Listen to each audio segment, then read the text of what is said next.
Okay. Good evening, everyone, and welcome to part 3 of quantum numbers. I hope आपने पहले दो lectures देखे होंगे क्वांटम नंबर्स के और आप जितनी भी बातें हमने उसमें की हैं। कोई डाउट अगर है क्या? कोई डाउट है तो कमेंट सेक्शन में पूछ सकते हो। क्विकली ज्वाइन करो। क्विकली ज्वाइन करो बाबू।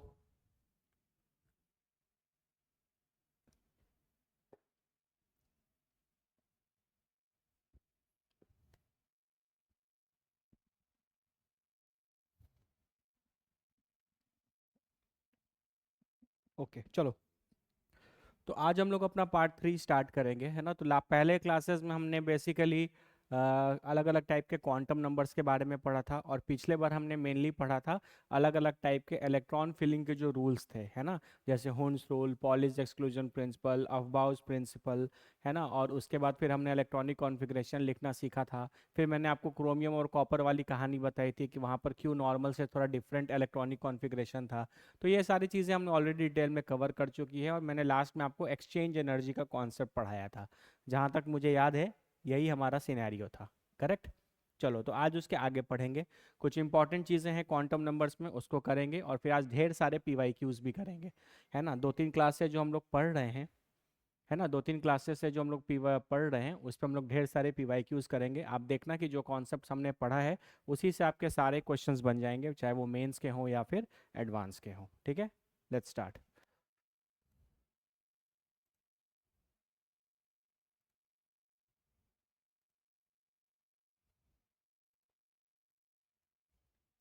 साउंड, एक बार साउंड क्लियर है ना बाबू? कमेंट कर दो तो साउंड क्लियर है ना। साउंड का ही प्रॉब्लम रहता है यार कभी कभी। एक बार प्लीज़ कमेंट कर दो साउंड क्लियर है ना, ताकि हम फिर आगे बढ़ सकें। साउंड क्लियर है ना बाबू? एक बार कमेंट कर दो। ओके।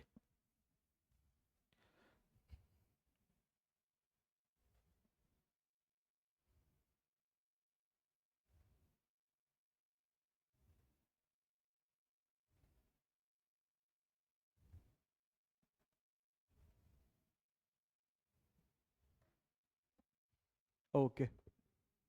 ओके, चलो।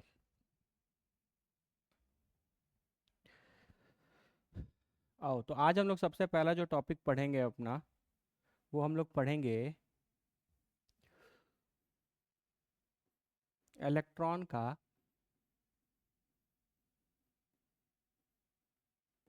ट्रांजिशन।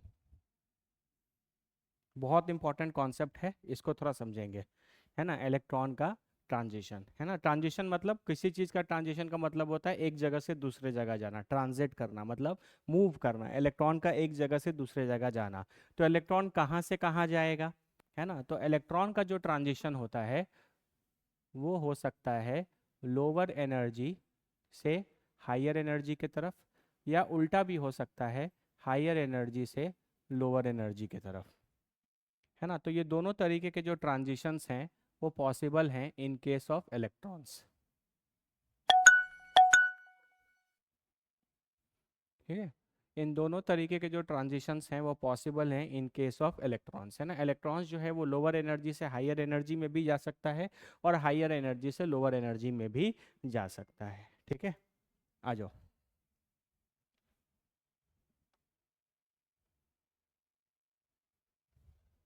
ठीक है, तो अब देखो समझते हैं इस चीज़ को समझने के लिए, क्योंकि हमने पढ़ा था कि जो एनर्जी का जो कॉन्सेप्ट है वो वन इलेक्ट्रॉन सिस्टम के लिए अलग तरीके से बिहेव करता है, और मल्टीपल इलेक्ट्रॉन सिस्टम्स के लिए अलग तरीके से बिहेव करता है। तो ये ट्रांजिशन भी है, आपको अलग अलग एस्पेक्ट में समझने पड़ेंगे। ठीक है, तो हम लोग पहला जो एस्पेक्ट ले लेते हैं वो ले लेते हैं वन इलेक्ट्रॉन सिस्टम का। ठीक है, वन इलेक्ट्रॉन सिस्टम का, वन इलेक्ट्रॉन सिस्टम का बोल रहे हैं आपके एटम या आयन के पास एक ही इलेक्ट्रॉन है, वहां पर ट्रांजिशन सोचेंगे तो कैसे होगा, है ना। तो याद करो मैंने एक डायग्राम पहले भी बनाया था कि ये आपका मान लेते हैं न्यूक्लियस है। ठीक है, ये आपका न्यूक्लियस है जो पॉजिटिवली चार्ज है। इसके आसपास बहुत सारे यहाँ शेल्स होंगे, है ना। इसको हम n इज इक्वल टू 1 बोल सकते हैं, ये n इज इक्वल टू 2 है, ये n इज इक्वल टू 3 है। याद करिए प्रिंसिपल क्वांटम नंबर, है ना। ये आपका प्रिंसिपल क्वांटम नंबर या शेल्स बता रहा है। तो मान लेते हैं कि कोई इलेक्ट्रॉन अभी n इज इक्वल टू 1 पर है। कोई इलेक्ट्रॉन जो है वो n इज इक्वल टू 1 पे है, पहले शेल में है ना। तो क्योंकि ये 1 इलेक्ट्रॉन सिस्टम है तो एक शेल में रहने वाले सारे सब सेल्स की एनर्जी तो सेम ही है ना। इसका मतलब फर्स्ट शेल में जितने भी सब शेल होंगे उन सब की एनर्जी सेम होगी। तो जो इलेक्ट्रॉन है वो ट्रांजिट करेगा, कैसे करेगा, लोअर एनर्जी से हायर एनर्जी जा सकता है। तो ये इलेक्ट्रॉन ट्रांसफर होकर यहाँ जा सकता है ना, अपने से हायर एनर्जी में जा सकता है। अब इलेक्ट्रॉन यहाँ से यहाँ मूव करके यहाँ चला गया, या ऐसा भी हो सकता था कि ये ट्रांसफर होकर सीधा कहाँ चला जाए, इधर चला जाए, है ना, n=3 पे चला जाए। क्यों? क्योंकि 1 इलेक्ट्रॉन सिस्टम में क्या होता था, पहले शेल की एनर्जी कुछ और होती थी, दूसरे शेल की एनर्जी कुछ और होती थी, तीसरे शेल की एनर्जी कुछ और होती थी, और क्या होता था, इस डायरेक्शन में आपका जो एनर्जी था वो इंक्रीज करता था, है ना।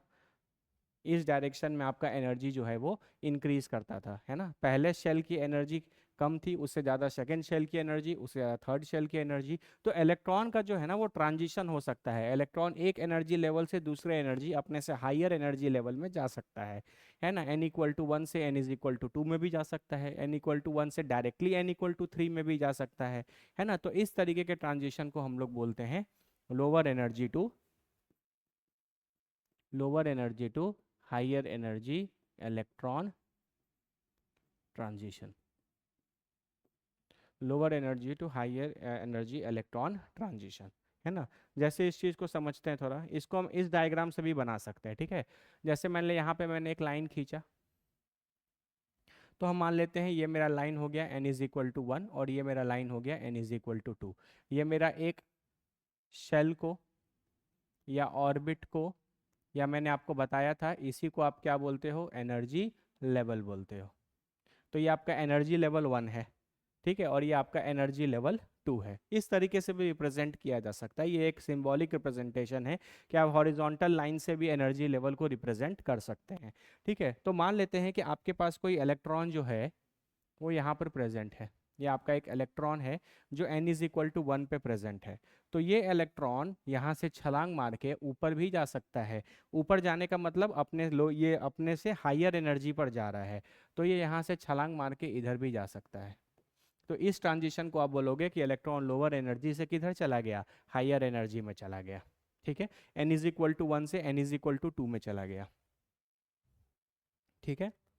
अब देखना, ऐसा भी हो सकता है कि मान लेते हैं कि ये आपका कुछ n=3 है और ये आपका n=कुछ 2 है ना। ये थर्ड शेल है, ये सेकंड शेल है, ये थर्ड एनर्जी लेवल है और ये थर्ड एनर्जी लेवल है, या फिर ये सेकंड एनर्जी लेवल है। कोई इलेक्ट्रॉन आपका यहाँ पर ऊपर होता, कोई इलेक्ट्रॉन यहाँ पर आपका ऊपर वाले में होता, तो ये क्या करेगा, ये वापस नीचे भी आ सकता है।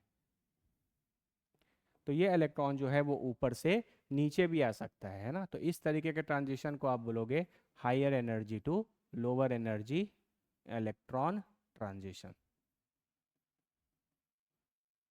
Higher energy to lower energy electron transition. तो अभी तक बेसिक ये फंडामेंटल है कि इलेक्ट्रॉन का ट्रांजिशन पॉसिबल है, मतलब इलेक्ट्रॉन जो है वो एक जगह से दूसरे जगह, एक जगह से दूसरी जगह का मतलब एक एनर्जी लेवल से दूसरे एनर्जी लेवल में जा सकता है। लोअर से हायर में भी जा सकता है और हायर से लोअर में भी इलेक्ट्रॉन का ट्रांजिशन हो सकता है, ठीक है। और इस तरीके से आप उसको सिंबॉलिकली रिप्रेजेंट करते हैं। कोई दिक्कत किसी को? चलो, तो अब बात आता है कि ऐसा कब करेगा इलेक्ट्रॉन, है ना। ऐसा तो है नहीं कि इलेक्ट्रॉन को सपना आएगा चलो चलो n=1 से उठ के हम n=2 में चले जाते हैं, है ना। या सपना आएगा कि इलेक्ट्रॉन को n=3 से n=2 में आ जाना है ना। सारा खेल है एनर्जी का। किसका खेल है? एनर्जी का, ठीक है। तुम खुद सोचो, इसकी एनर्जी कम है तो हम मान लेते हैं पहले शेल की एनर्जी मान लेते हैं फॉर एग्जांपल 10 जूल है। ये समझाने के लिए, ये एनर्जी काफ़ी ज़्यादा है लेकिन फिर भी हम समझाने के लिए बस बोल रहे हैं कि मान लेते हैं पहले शेल की एनर्जी 10 जूल है, और क्योंकि इसकी एनर्जी ज़्यादा होगी तो हम इसके एनर्जी को 15 जूल मान लेते हैं।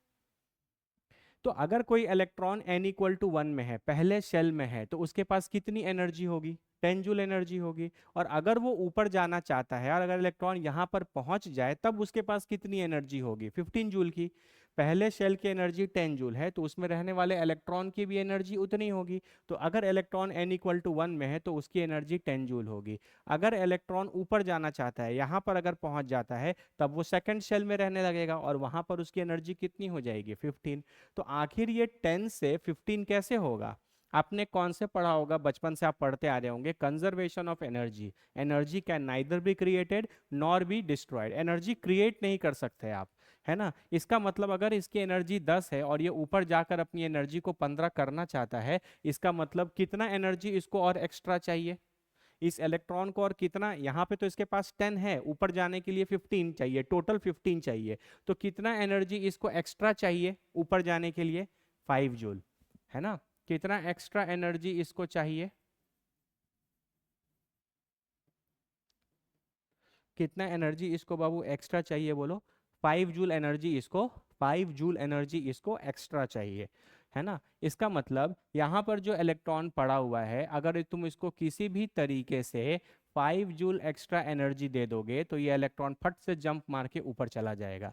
क्योंकि 5 जूल एनर्जी ले लेगा तो 10 तो पहले से था, और 5 फिर ले लिया तो 15 जूल हो गया। 15 जूल एनर्जी लेकर वो इस एनर्जी लेवल पर नहीं रह पाएगा, क्योंकि अब उसकी एनर्जी इस एनर्जी लेवल के हिसाब से ज़्यादा हो गई। तो वो फटाक से ऊपर चला जाएगा, उस एनर्जी लेवल पर चला जाएगा जहां उसकी एनर्जी 15 जूल होगी। कितने लोग को ये बात चमक गया? थोड़ा कमेंट करो पहले।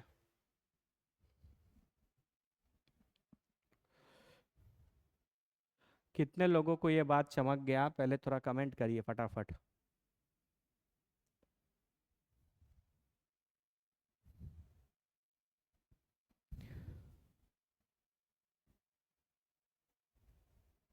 ठीक है, चलो। इसका मतलब जब कभी भी इलेक्ट्रॉन को लोअर एनर्जी से हायर एनर्जी में जाना होगा, तो इलेक्ट्रॉन को एनर्जी क्या करना पड़ेगा? आपको सप्लाई करना पड़ेगा, है ना। सप्लाई करना पड़ेगा।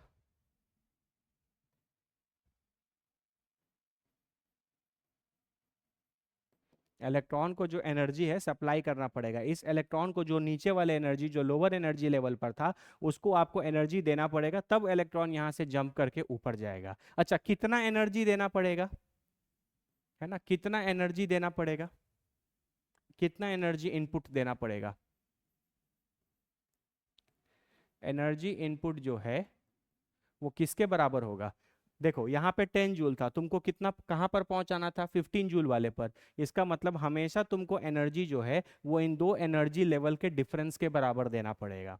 यहाँ पर इसके पास 10 जूल एनर्जी थी, ये चाहता था यहाँ पर जाना जहाँ उसकी एनर्जी टोटल 15 जूल हो जाए। तो कितनी एनर्जी तुमको बाहर से देनी पड़ी? 5 जूल। ये 5 जूल क्या है? इन दोनों एनर्जी लेवल के बीच का डिफरेंस है ना। तो आप लिख सकते हो energy of higher level minus energy of lower level, ऐसे लिख सकते हो।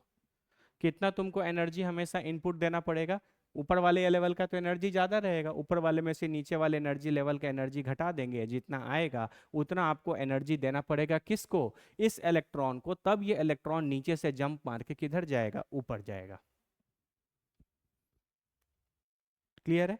अब आते हैं नीचे वाले पर। मान लेते हैं एक इलेक्ट्रॉन पहले से यहाँ पर है, ये इसका इनिशियल पॉइंट है, ये इसका इनिशियल है और ये इसका फाइनल पोजीशन है। इनिशियली ये n=3 पर बैठा था, जो कि हायर एनर्जी लेवल है, देखो मैंने ऊपर बनाया है, और n=2 जो है वो लोअर एनर्जी लेवल है। ठीक है, तो मान लेते हैं इस बार इसकी एनर्जी जो है वो 20 जूल है। ठीक है, और इसकी एनर्जी मान लेते हैं फॉर एग्जांपल 12 जूल है, समझने के लिए बस मान रहे हैं, है ना। ये इलेक्ट्रॉन जिस एनर्जी लेवल पर है वहाँ की एनर्जी 20 जूल है, तो इस इलेक्ट्रॉन की भी एनर्जी 20 जूल है। अब ये इलेक्ट्रॉन चाहता है कि हम ऊपर से नीचे आ जाए, है ना, अपनी एनर्जी को कम करना चाहता है ना। तो कैसे आएगा? क्या 20 जूल एनर्जी रखकर नीचे आ जाएगा? नहीं, अगर इसको नीचे आना है, इस वाले एनर्जी लेवल पर आना है, तो इसकी एनर्जी कितनी होनी चाहिए? 12 जूल। अब तुम हमको बताओ, इस बार इस इलेक्ट्रॉन को बाहर से एनर्जी देना पड़ेगा कि ये इलेक्ट्रॉन खुद एनर्जी रिलीज करेगा? कमेंट करो। तुम हमको बताओ कि इस बार फिर इलेक्ट्रॉन को एनर्जी देना पड़ेगा या ये एनर्जी लूज करेगा?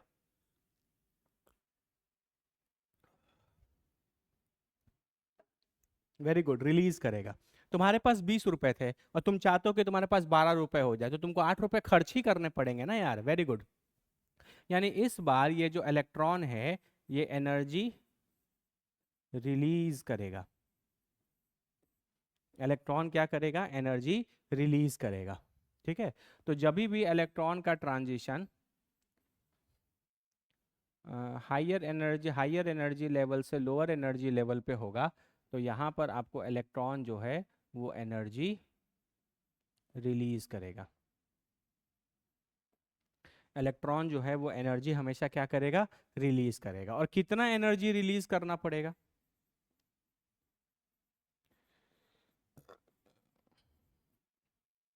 कितना एनर्जी रिलीज करना पड़ेगा इस केस में? इन दोनों के डिफरेंस के बराबर, है ना। जैसे यहाँ पर 20 जूल था और यहाँ पे 12 जूल था, तो इसको कितना एनर्जी यहाँ पे रिलीज करना पड़ेगा? 8 जूल। ये 8 जूल आपको कैसे मिला? Higher energy level minus lower energy level.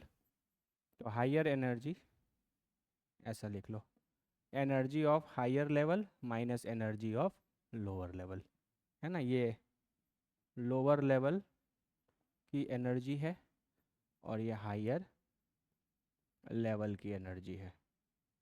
ठीक है, कितने बच्चों को ये बात बहुत अच्छे तरीके से समझ में आ गया कि इलेक्ट्रॉन, अभी हम लोग सारा डिस्कशन कहाँ कर रहे हैं? वन इलेक्ट्रॉन सिस्टम में। वन इलेक्ट्रॉन सिस्टम और मल्टीपल इलेक्ट्रॉन सिस्टम में बहुत इंपॉर्टेंट फर्क है। हम लोग अभी 5 मिनट में ये कॉन्सेप्ट और क्लियर होगा। ठीक है, पहले यहाँ तक समझ में आ गया कि इलेक्ट्रॉन का ट्रांजिशन पॉसिबल है। इलेक्ट्रॉन जो है वो लोअर एनर्जी से हायर एनर्जी में भी जा सकता है और हायर एनर्जी से लोअर एनर्जी में भी जा सकता है। जब लोअर से हायर में जाएगा तो एनर्जी ऐड करना पड़ेगा, क्योंकि कम है और ज़्यादा करना है। जब हायर से लोअर आएगा तो पहले से एनर्जी ज़्यादा है, अब नीचे आना है मतलब कम करना है एनर्जी, तो एनर्जी रिलीज करेगा। कितना ऐड करना है या कितना एनर्जी रिलीज करना है वो हमेशा दोनों एनर्जी लेवल के डिफरेंस के बराबर होगा। चमका क्या? चमक गया? अरे बोलो बाबू, चमक गया क्या?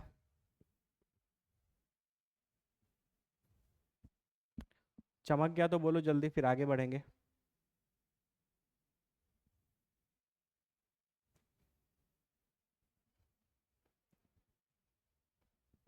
ओके चलो, इस चीज को थोड़ा और बेटर तरीके से समझते हैं। ठीक है, आ जाओ देखो। हम मान लेते हैं कि अभी मेरा जो इलेक्ट्रॉन है वो n इज इक्वल टू 2 पे है।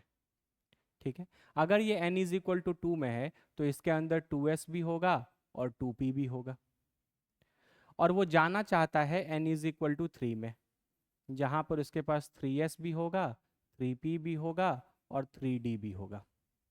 बहुत ध्यान से इस पार्ट को समझना। अभी तक हमारा सारा डिस्कशन जो है वो वन इलेक्ट्रॉन सिस्टम के लिए है। ठीक है, तो अगर आप बात करो तो आप यहाँ पे हम ड्रॉ करते हैं।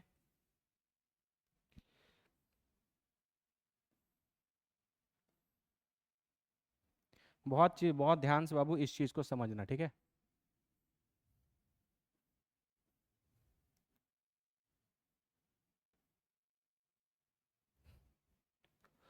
ठीक है, तो ये आपका है 2s, ये आपका है 2p, ये आपका है 3s, ये आपका है 3p और ये आपका है 3d।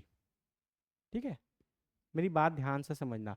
वन इलेक्ट्रॉन सिस्टम में एक शेल के अंदर रहने वाले सारे सब शेल्स की एनर्जी सेम होती है। इसका मतलब यहाँ पे हम कमेंट कर सकते हैं कि energy of 2s is equal to energy of 2p, और यहाँ पे हम कमेंट कर सकते हैं energy of 3s is equal to energy of 3p is equal to energy of 3d। और वो बात अलग है कि ये तीन और ये पांच ये सब आपस में डीजेनरेट है, तो हम पूरा एक्सपैंड करके नहीं लिख रहे। इसका मतलब इनकी इनकी एनर्जी सेम है ना। इनकी इनकी एनर्जी सेम है, हम बोल सकते हैं ये और ये सेम एनर्जी पर है। हम इसकी एनर्जी को E1 मान लेते हैं, और ये सारे जो हैं ये सारे सेम एनर्जी पर हैं। ठीक है, और इसको हम लोग एनर्जी E2 मान लेते हैं। बताओ E1 और E2 में से कौन कौन बड़ा होगा?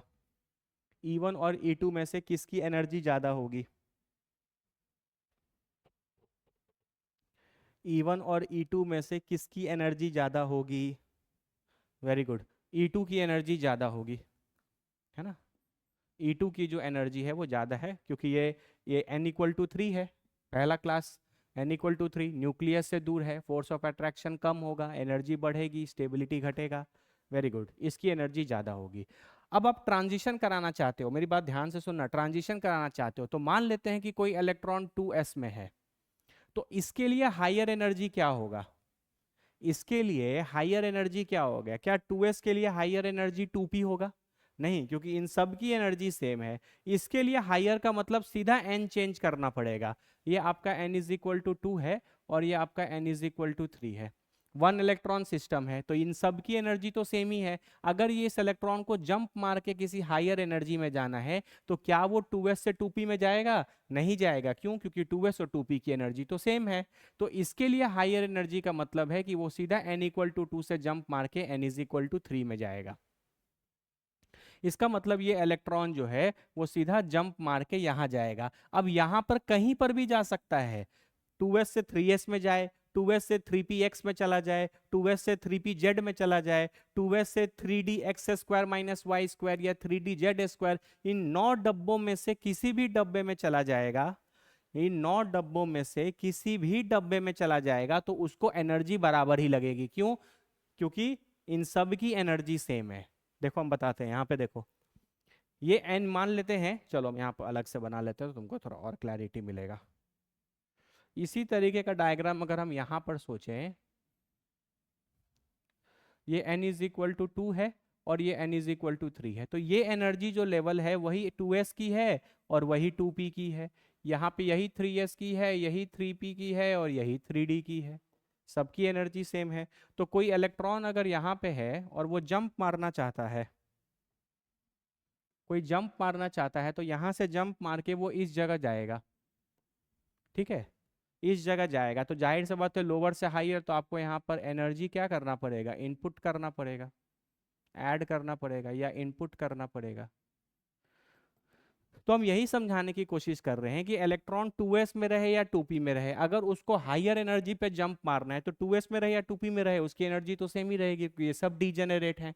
अगर इसको अपने से हायर में जंप मारना है तो 2 से 3 में जाना पड़ेगा, n=2 से n=3 में जाना पड़ेगा। अब n=3 में वो किसी में भी चला जाए, आप इस इलेक्ट्रॉन को जंप करके किधर भी डाल दो, मान लो हम इधर डाल देते हैं, तो इस वाले ट्रांजिशन के लिए वही एनर्जी लगेगा। आप यहाँ से उठा करके उसको यहाँ डाल दो, है ना। मान लेते हैं हम इस वाले को ट्रांसफर 1 और इस वाले को टाइम बीइंग के लिए ट्रांसफर 2 लिख देते हैं, तो यहाँ से energy of transfer 1 will be equal to energy of transfer 2। ये बात अगर आप समझ गए तो आप बहुत खतरनाक चीज समझ गए,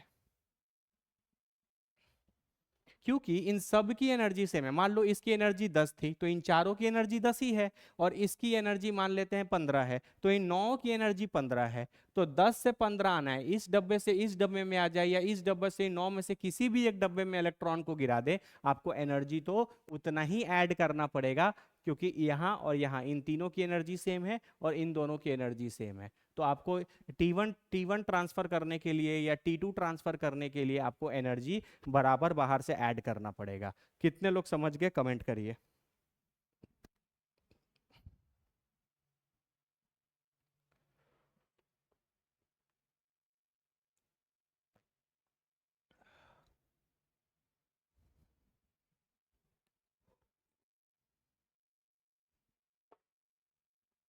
रिपीट अगेन। देखो अविनाश, n=2 में ये चारों ऑर्बिटल्स हैं और n=3 में ये चारों और ये 9 ऑर्बिटल्स हैं। ठीक है, ध्यान से सुनो, n=2 में ये चारों ऑर्बिटल्स हैं और n=3 में ये 9 ऑर्बिटल्स हैं। क्लियर हो रहा है? बात समझ में आ रही है? चलिए, तो अब 1 इलेक्ट्रॉन सिस्टम में हमने क्या पढ़ा था कि एक शेल के अंदर रहने वाले सारे सब सेल्स की एनर्जी सेम है, तो इन चारों की एनर्जी सेम है और यहाँ पे इन 9 की एनर्जी सेम है। तो अगर हम चाहते हैं कि हम इलेक्ट्रॉन को यहाँ से हायर एनर्जी में भेजें, तो क्या हम 2s से 2p में भेजेंगे? नहीं, क्योंकि 2s और 2p की एनर्जी तो सेम है ना। हम डायरेक्ट अगर हमको हायर एनर्जी में भेजना है तो हम n=2 से n=3 में भेजेंगे। अब हम ये बोल रहे हैं कि मान लो हम मान लेते हैं कि मेरा इलेक्ट्रॉन 2s में था, तो 2s से मान लो हम यहाँ भेजना चाह रहे हैं, दिस इज dxy और ये है मेरा dz²। तो हम ये पूछना चाह रहे हैं कि अगर हम इस इलेक्ट्रॉन को 2s से dxy में, 2s से 3dxy में भेजना है या 2s से 3d z² में भेजें। इसके लिए एनर्जी मान लेते हैं E1 लग रहा है, और इसके लिए ET1, और इसके लिए ET2 लग रहा है। इस ट्रांसफर को T1 बोल रहे हैं, इस ट्रांसफर को T2 बोल रहे हैं। तो क्या इन दोनों में एनर्जी अलग अलग लगेगा या सेम ही लगेगा? सेम ही लगेगा। क्यों लगेगा? क्योंकि इन सब की तो एनर्जी सेम ही है ना। आपको फाइनली क्या दिखेगा? ये इसकी एनर्जी 10 थी और इन सब की एनर्जी 15 ही है, तो 10 से 15 में भेजना है, तो किसी भी डब्बे में इधर इलेक्ट्रॉन को भेजेंगे तो एनर्जी तो आपको बराबर ही देना पड़ेगा ना। जैसे यहाँ पर 2s में हो या 2p में हो, इलेक्ट्रॉन यहीं पर है। अब इन इन तीनों में से किसी में भी हो, उसकी एनर्जी तो उतनी ही रहेगी। तो यहाँ से यहाँ ट्रांसफर कराने के लिए आपको इतना ही ना एनर्जी देना पड़ेगा। अब बोलो क्लियर है क्या? अब कमेंट करो, क्लियर है क्या?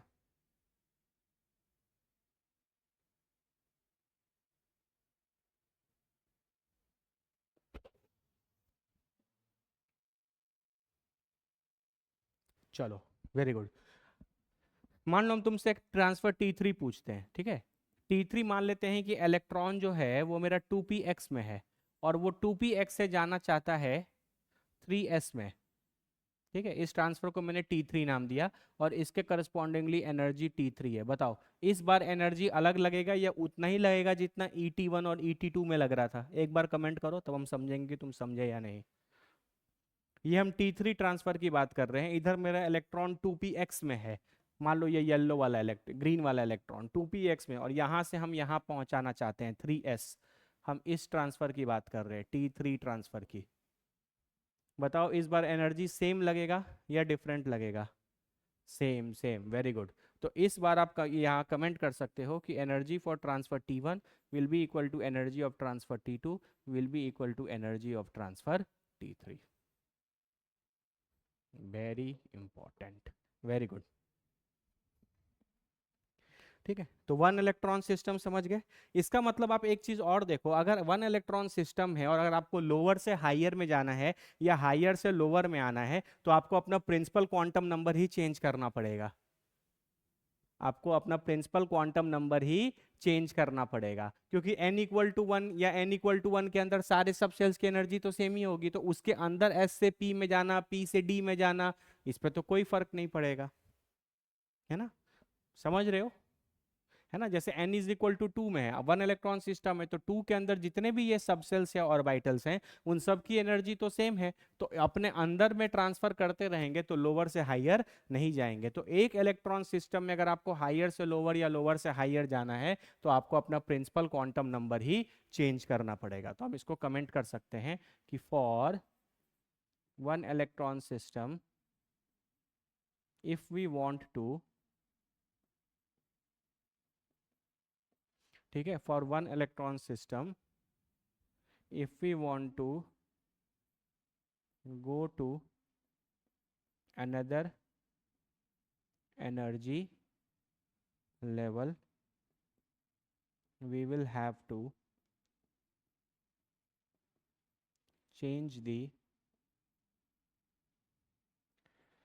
principal quantum number, है ना। या फिर आप डायरेक्टली लिख लो कि शेल या ऑर्बिट ही आपको अपना चेंज करना पड़ेगा। शेल या ऑर्बिट ही आपको अपना चेंज करना पड़ेगा। ये स्टेटमेंट कितने लोग को समझ में आ गया? कमेंट करिए। ये स्टेटमेंट कितने लोग को समझ में आ गया? कमेंट करो।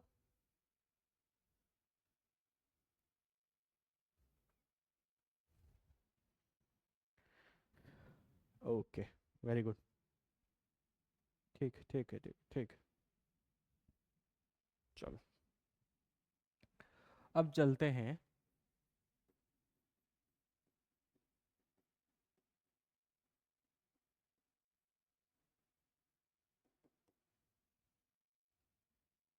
मल्टीपल इलेक्ट्रॉन सिस्टम में।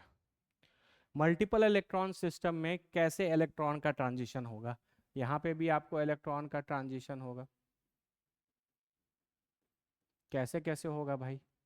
हायर एनर्जी से लोअर एनर्जी, या लोअर एनर्जी से हायर एनर्जी, यहाँ पे भी दोनों ट्रांजिशंस पॉसिबल है। ट्रांजिशन तो हमेशा दोनों ही पॉसिबल है। आप कम एनर्जी से ज़्यादा एनर्जी वाले में भी जा सकते हैं और ज़्यादा एनर्जी वाले में से कम एनर्जी वाले में भी जा सकते हैं। एक बार थोड़ा हम साउंड चेक कर लें, है ना। तो दोनों ही पॉसिबल है, लोअर से हायर भी जा सकते हैं और हायर से लोअर भी जा सकते हैं। चलो, वेल, वेरी गुड, ओके। अब थोड़ा ध्यान से देखना, मल्टीपल इलेक्ट्रॉन सिस्टम में एनर्जी हमने कैसे कैलकुलेट किया था लास्ट क्लास में? N+L रूल से, N+L रूल से। अब मान लो कि हम एक ट्रांजिशन करना चाहते हैं n=2 से n=3 का, ठीक है। n=2 से n=3 का ट्रांजिशन करना चाहते हैं, ठीक है। तो 2 के अंदर अब यहाँ पे दो सबशेल्स हैं, एक 2s है और एक 2p है, और 3 के अंदर तो 3 है, 3s है, 3p है और 3d है, ठीक है। फिर अगर हम एक वैसा ही डायग्राम बनाएं,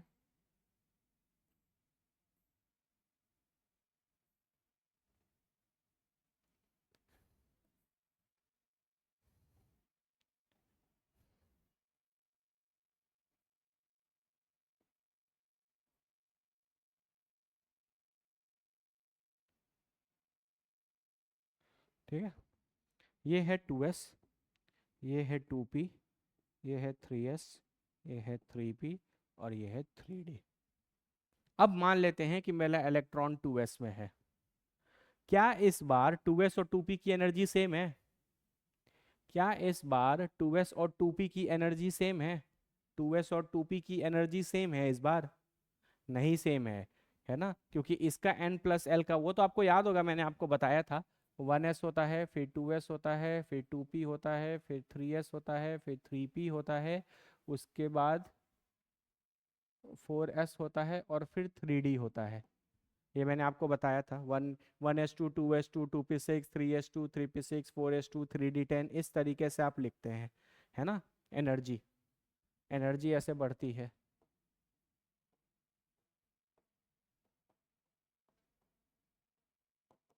एनर्जी, तो यानी 2s और 2p की एनर्जी डिफरेंट है।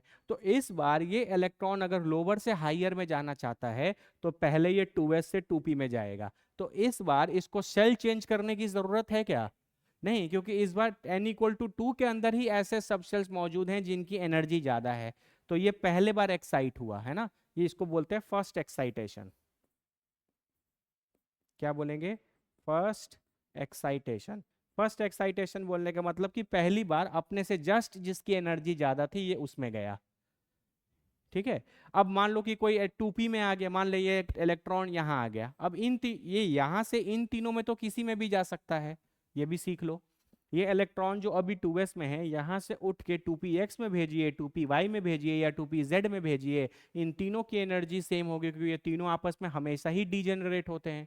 तो 2s से 2px में जाने की, 2s से 2py में जाने की या 2s से 2pz में जाने की, इन सब की एनर्जी हमेशा सेम ही लगेगी, ठीक है। तो मान लेते हैं मैंने इलेक्ट्रॉन को यहाँ से उठा के यहाँ भेज दिया, ठीक है। अब यहाँ पर आ गया, अब इससे हाइयर कौन दिखेगा? तो 2p से हाइयर कौन दिखता है उसको? 3s दिखता है।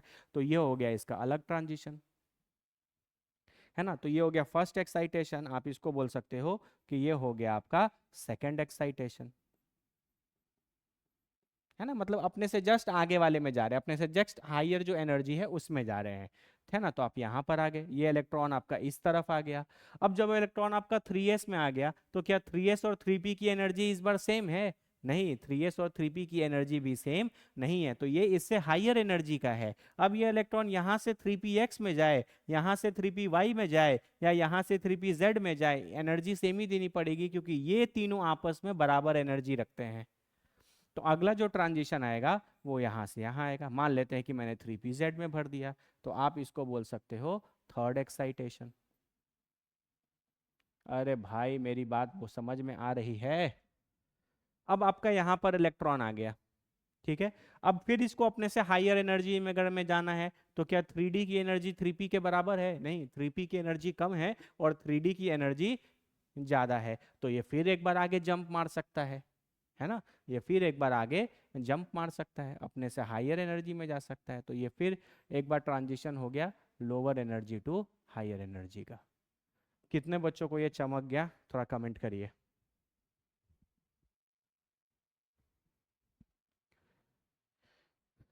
कितने बच्चों को ये चमक गया?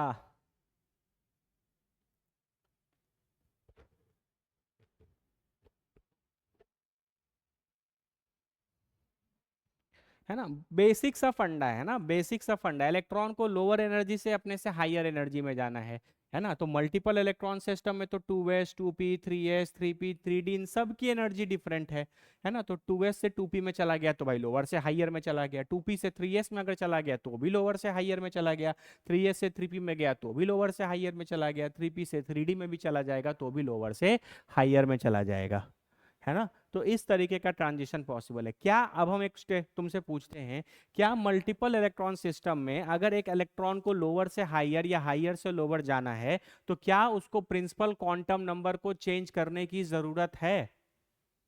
क्या उसको शेल या ऑर्बिट चेंज करने की जरूरत है या नहीं है in case of multiple electron system? Comment करो।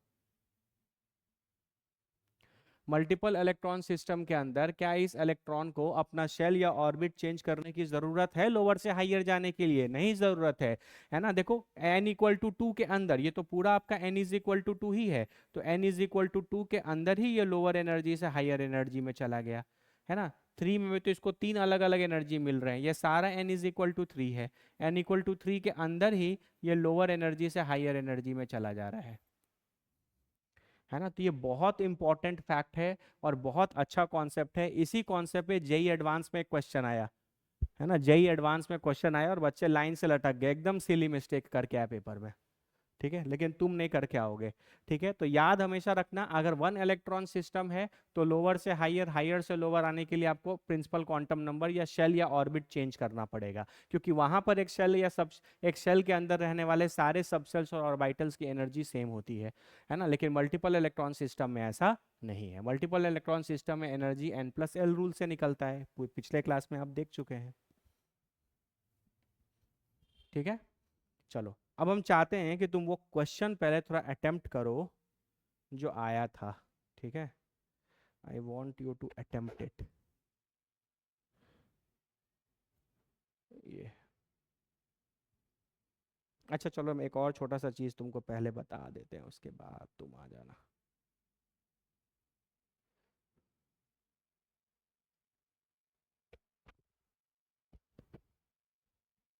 एक और छोटा सा चीज़ जान लो, उसके बाद हम बात बात करते हैं, ठीक है। ये सिंपल सा छोटा सा चीज़ है।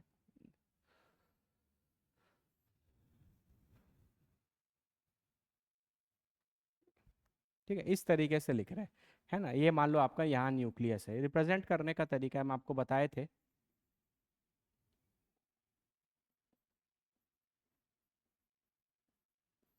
कि न्यूक्लियस के पहले जो बगल में जो सबसे पहला शेल होगा उसको आप n=1 बोलोगे, ये n=2 होगा, n=3 होगा, ये n=4 होगा, और ये n=5 होगा।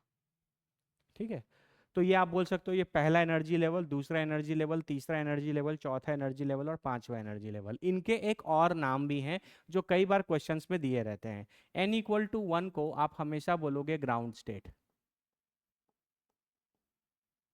n=1 को क्या बोलोगे? Ground state. सबसे पहले एनर्जी लेवल को हम लोग हमेशा ग्राउंड स्टेट बोलते हैं। तो इससे ऊपर ये फर्स्ट फ्लोर है, तो इसको बोलते हैं फर्स्ट एक्साइटेड स्टेट। क्या बोलते हैं? First excited state. ये सारी बातें हम कर रहे हैं किसके लिए? वन इलेक्ट्रॉन सिस्टम के लिए। नाम तो ये आप फिर भी बोल सकते हो, लेकिन एक्साइटेड स्टेट का मतलब है, देखो फर्स्ट एक्साइटेड स्टेट का मतलब समझना है ना। n=2 ने फर्स्ट एक्साइटेड स्टेट का मतलब होता है कि मेरे से जस्ट आगे जिसकी एनर्जी ज्यादा है। तो वन इलेक्ट्रॉन सिस्टम में n=1 से जस्ट आगे किसकी एनर्जी ज्यादा होगी? n=2 में। ठीक है, तो n=, इसको आप फिर बोल दोगे सेकेंड एक्साइटेड स्टेट, इसको आप बोल दोगे थर्ड एक्साइटेड स्टेट, और इसको आप बोल दोगे fourth excited state. Fourth excited state. ठीक है, अरे बोलो, क्लियर है? जो सबसे अच्छा चीज़ है उसको हम हमेशा सबसे पहले पढ़ाते हैं। इस बार इस क्लास में और भी चीज़ें आएंगी, वो सब चीज़ें कुछ कुछ चीज़ें तो डायरेक्टली फॉर्मूला पुटिंग है, आपको बहुत अच्छा चमकेगा। पहले इस सारी चीज़ों को अच्छे से समझने की कोशिश कीजिए। फर्स्ट एक्साइटेड स्टेट का मतलब, फर्स्ट एक्साइटेड स्टेट का मतलब ग्राउंड लेवल से उस एनर्जी लेवल पर जाना है, या ग्राउंड लेवल से सीधा बोलो कि नेक्स्ट एनर्जी लेवल पर जाना है। है ना, ग्राउंड लेवल से किस पे जाना है, नेक्स्ट एनर्जी लेवल पर जाना है। तो वन इलेक्ट्रॉन सिस्टम है तो सीधा प्रिंसिपल क्वांटम नंबर ही चेंज करना पड़ता है। अगर 4s होगा तो 3d से पहले 4s में इलेक्ट्रॉन जंप करेगा, हाँ 3d से पहले 4s में करेगा, ठीक है। तो first excited state ground level net energy level, ठीक है। नहीं अविनाश, आप जो क्वेश्चन पूछ रहे हो ना उसमें एक पॉइंट है आगे, वो आप थोड़ा आप और केमिस्ट्री पढ़िए तब हम आपको बताएंगे। अभी आप जो क्वेश्चन आप पूछ रहे हैं उसका आंसर अभी आपको नहीं मिलेगा, जो बस सिखा रहे हैं उसको सीखिए, ठीक है। N+L रूल के भी लिमिटेशंस हैं, आपको पता होना चाहिए कब लगेंगे कब नहीं लगेंगे। समय आने दीजिए, जब समय वहां पर पहुंचेगा तो हम आपको ज़रूर बताएंगे, है ना। टाइमिंग के लिए अभी अपने क्वेश्चन को पे दिमाग मत लगाइए, है ना। तो n=1 आपका ग्राउंड स्टेट हो गया। तो फर्स्ट एक्साइटेड स्टेट का मतलब कि इसके आगे जो मेरा सबसे ज़्यादा एनर्जी है उसमें, ठीक है। तो वन, जाहिर सा बात है जब वन इलेक्ट्रॉन सिस्टम है तो सीधा प्रिंसिपल क्वांटम नंबर ही चेंज हुआ, तो 1 से 2, 2 से 3, 3 से 4, 4 से 5, ठीक है, ये चीज़ है ना। तो फर्स्ट एक्साइटेड मतलब ग्राउंड लेवल से नेक्स्ट एनर्जी लेवल, ठीक है। चलो तो अब तुम ये क्वेश्चन थोड़ा जो है, ये क्वेश्चन देखते हैं, आ जाओ। जेई एडवांस 2015, डायरेक्ट एडवांस ही उड़ाएंगे बाबू, ठीक है। आ जाओ पढ़ो question. Not considering the electron, not considering the electron spin, the degeneracy, the degeneracy of the second excited state, लिख भी दिया सेकेंड एक्साइटेड स्टेट मतलब n=3, देखो यहाँ लिखा है आपका लिए, आपके लिए लिखा है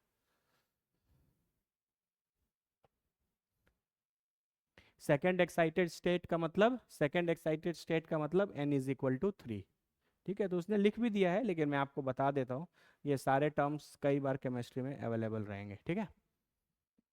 तो सेकेंड एक्साइटेड स्टेट, ठीक है, तो सेकेंड एक्साइटेड स्टेट यानी n=3, not considering the electronic spin, the degeneracy of the second excited state n=3 of hydrogen atom, of hydrogen atom is 9। ये क्वेश्चन में आपको इंफॉर्मेशन दिया है, 9 क्या है, इसकी डीजेनेरेसी है। तुम पहले हमको बताओ कि ये जो 9 ये हाइड्रोजन एटम है, इसका मतलब ये वन इलेक्ट्रॉन सिस्टम है ना, वन इलेक्ट्रॉन सिस्टम, क्योंकि हाइड्रोजन एटम के अंदर एक ही इलेक्ट्रॉन होता है, ठीक है। तो आप हाइड्रोजन एटम में अगर n=3 पर हैं, इसका मतलब इसके अंदर 3s भी होगा, 3p भी होगा और 3d भी होगा, ठीक है, आराम आराम से, ठीक है।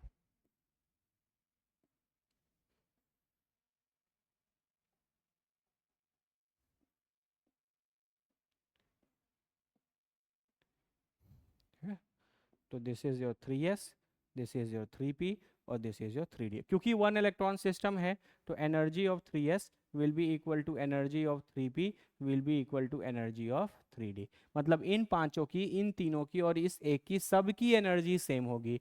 तो गिनो कितने हैं, 5, 3, 8 और 1, 9। इसका मतलब इसकी डीजेनेरेसी कितनी है, 9 है। और ये क्वेश्चन में आपको गिवन है 9 जो दिया हुआ है, उसका मतलब भी हम आपको समझा रहे हैं कि ये क्वेश्चन में 9 क्या दिया हुआ है। बोल रहा है कि हाइड्रोजन एटम के अंदर जो एक इलेक्ट्रॉन है वो कहां पर है, वो n=3 में है। देखो, the degeneration of the second excited state n=3 of hydrogen atom is 9। इसका मतलब हाइड्रोजन एटम के अंदर, हाइड्रोजन एटम का जो एक इलेक्ट्रॉन है वो अभी कहां पर प्रेजेंट है, वो सेकेंड एक्साइटेड स्टेट में प्रेजेंट है, वो n=3 में प्रेजेंट है। तो वहां पर n=3 में है तो उसको कितनी डिजेनरेसी दिखेगी, जब वो थर्ड n=3 में रहेगा तो उसको तो ये पूरे 9 ऑर्बिटल्स दिखेंगे, और क्योंकि वन इलेक्ट्रॉन सिस्टम है तो इन सब की एनर्जी सेम होगी, तो डीजेनरेसी कितनी आ जाएगी, 9। तो ये क्वेश्चन में 9 दिया हुआ है, जो 9 दिया था उसको भी हम एक्सप्लेन कर दिए कि ये है क्या। अब आगे पढ़ो। While the degeneracy of the second excited state of hydride ion is, है ना, अगर किसी बच्चे को नहीं पता तो हाइड्राइड आयन हम आपको बता देते हैं, इज H-। बाबू देखो, आप ऐसा मत सोचो कभी भी, अगर आपको लाइफ में अच्छा करना है और ऐसे ऐसे एग्जाम्स में अगर आपको बहुत अच्छा करना है तो आप ये मत सोचिए कि जो भी चीज़ आएगा वो हमको पहले से पता होगा। हर दिन आपके लिए नया चीज़ होगा और आपका ये मोटिवेशन होना चाहिए कि जो भी चीज़ सर पढ़ा रहे हैं, भैया पढ़ा रहे हैं, उसको एकदम आराम से सीखते जाना है। क्या हुआ, हमको हाइड्राइड आयन नहीं पता था, आज के बाद पता होगा कि हाइड्राइड आयन H- को बोलते हैं। अब बताओ ये H- में कितने इलेक्ट्रॉन होंगे, 2 इलेक्ट्रॉन, और 2 इलेक्ट्रॉन होने के साथ ही ये हो गया मल्टीपल इलेक्ट्रॉन सिस्टम। ये हो गया आपका मल्टीपल इलेक्ट्रॉन सिस्टम। ठीक है, अरे H- है, हाइड्रोजन के पास एक है, एक और बाहर से एक्स्ट्रा लिया है तभी तो माइनस का चार्ज है, तो इसके पास 2 इलेक्ट्रॉन है। अब वो तुमसे पूछ रहा है कि अब हमको बताइए कि H- के अंदर, H- के अंदर अगर इलेक्ट्रॉन अपने सेकेंड एक्साइटेड स्टेट में जाए, H- आयन के अंदर अगर इलेक्ट्रॉन अपने कहाँ जाए, H- आयन के जगह इलेक्ट्रॉन किधर जाना चाहिए, सेकेंड एक्साइटेड स्टेट पे जाए, तो वहां पर उसकी डीजेनेरेसी कितनी होगी। ये हाइड्रोजन एटम का second excited state, hydrogen atom एक 1 इलेक्ट्रॉन सिस्टम है, इसका मतलब उसका सेकंड एक्साइटेड स्टेट मतलब प्रिंसिपल क्वांटम नंबर को ही चेंज करके आएगा। n=1 ग्राउंड स्टेट, पहला n=1, फिर दूसरा n=2, है ना, और थर्ड वो सेकंड एक्साइटेड स्टेट तो n=3 आ गया। लेकिन इस बार H- आयन के अंदर क्या होगा, देखो हम बताते हैं। H- आयन का सबसे लोअर एनर्जी क्या होगा, 1s में हो सकता है। इसके बाद नंबर किसका आएगा, 2s का, उसके बाद 2p का, उसके बाद फिर 3s का, उसके बाद फिर 3p का, फिर सो ऑन, ऐसे ऐसे। ये है सबसे सबसे कम एनर्जी वाले को क्या बोलते हैं, ग्राउंड लेवल, इसका मतलब ये हो गया इसका ग्राउंड स्टेट। अब फर्स्ट एक्साइटेड स्टेट का मतलब क्या बताया था, अपने से जस्ट अगले वाले पे जंप मारना है, तो इसका इलेक्ट्रॉन यहां से यहां जंप मारेगा। ये हम H- की बात कर रहे हैं, क्योंकि 1s से ज्यादा एनर्जी 2s की होगी। मल्टीपल इलेक्ट्रॉन सिस्टम में 2s और 2p में 2p की एनर्जी ज्यादा है। क्या बोल रहा है बाबू, देखो सेकेंड एक्साइटेड स्टेट मतलब 2 बार एक्साइट कराना है, तो फिर 2s से किस में जाएगा, 2p में। इसका मतलब H- आयन का जो सेकंड एक्साइटेड स्टेट है वो आया बाबू 2p। अब बताओ कि 2p की डीजेनरेसी कितनी होती है। भाई 2p के अंदर 2px होगा, 2py होगा और 2pz होगा, सिर्फ इन्हीं तीनों की एनर्जी सेम होगी। तो इस बार डीजेनरेसी कितनी आई, इस बार डीजेनरेसी कितनी आ गई, 3। तो इस क्वेश्चन का करेक्ट आंसर है 3।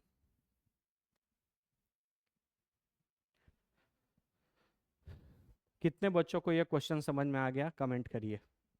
देखो सबसे सी पहले जे एडवांस ही उड़ा दिए, सबसे पहले तो एडवांस ही उड़ा दिए, बाकी मेंस के क्वेश्चन क्या ही आते हैं वो तुमको पता चल जाएगा आधे घंटे बाद।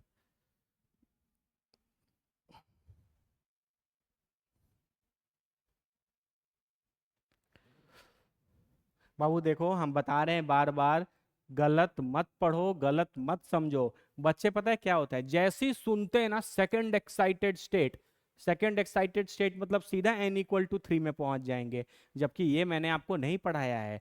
एक्स सेकेंड देखो, हर चीज ग्राउंड से चालू होगा, तो ग्राउंड के बाद फर्स्ट एक्साइटेड स्टेट मतलब ग्राउंड के आगे जिसकी एनर्जी होगी, जस्ट ग्राउंड से ज्यादा जिसकी एनर्जी होगी, तो वो फर्स्ट एक्साइटेड स्टेट है। अरे ग्राउंड के बाद फर्स्ट फ्लोर का मतलब ग्राउंड से ऊपर जो नेक्स्ट फ्लोर है। ठीक है, अच्छा ग्राउंड से बोले सेकंड एक्साइटेड स्टेट, तो सेकंड एक्साइटेड स्टेट मतलब ग्राउंड से सेकंड एक्साइटेड स्टेट मतलब ग्राउंड से पहला और उसके आगे वाला दूसरा।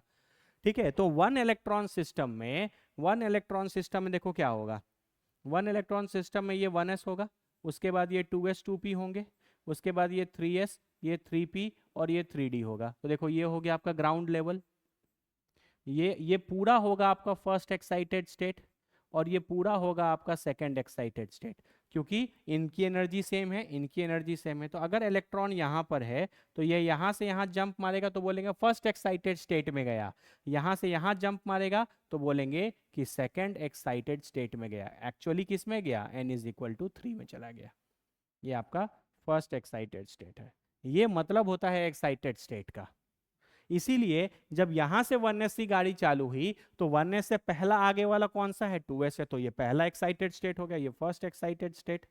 और डायरेक्टली जब आप यहां से यहां चले गए, ठीक है, अगर आप डायरेक्टली यहां से यहां चले गए तो फिर आप बोले कि आप सेकेंड एक्साइटेड स्टेट चले गए। पहला छोड़ के सेकेंड एक्साइटेड स्टेट चले गए, है ना। तो पहला क्या जाते तो 2s जाते, फिर उससे आगे गए तो सेकेंड वाले 2p। तो 2p में आपका इलेक्ट्रॉन है, किस में इलेक्ट्रॉन है, 2p में इलेक्ट्रॉन है। और 2p में तो 3 ऑर्बिटल्स होंगे, 2px 2py 2pz, तो उसकी डीजेनरेसी कितनी होगी, 3। बोलो बाबू कितने लोग को समझ में आ गया।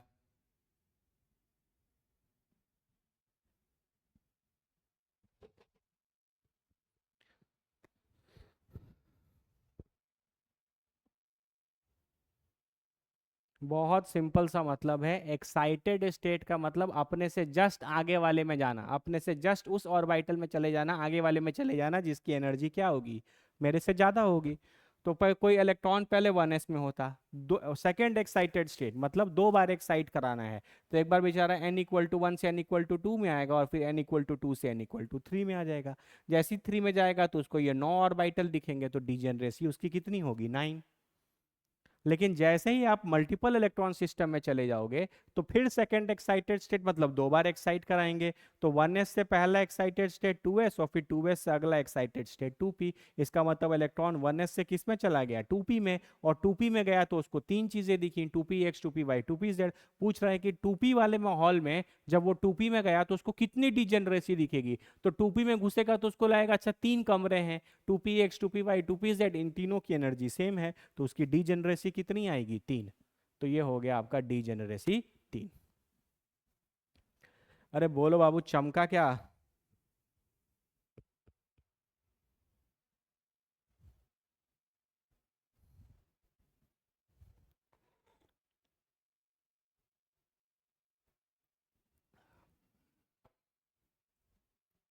हम लिख देते हैं यहाँ, एक्साइटेड स्टेट का मतलब अपने से नेक्स्ट हायर एनर्जी लेवल पे जाना, ये होता है एक्साइटेड स्टेट का मतलब। एक्साइटेड स्टेट का मतलब है अपने से नेक्स्ट हायर एनर्जी लेवल पे जाना, है ना। तो फर्स्ट एक्साइटेड स्टेट का मतलब एक बार अपने से आगे गए, सेकंड एक्साइटेड का स्टेट का मतलब कि फिर उससे एक आगे चले गए। तो बस वही फंडा है। फर्क बस इतना है कि यहाँ 2 बार एक्साइट होगा तो n=1 से n=3 में चले जाओगे, और यहाँ पर 2 बार एक्साइट होगा तो 1s से 2s में और 2s से 2p में जाओगे, दैट्स इट। चलो, क्लियर है।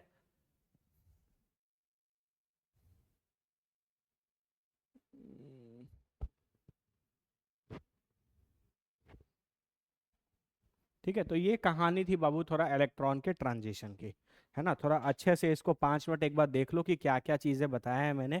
इलेक्ट्रॉन का ट्रांजिशन क्या क्या होता है, उसके बाद फिर आगे बढ़ेंगे। एक बार थोड़ा अच्छे से 2 मिनट देख लो।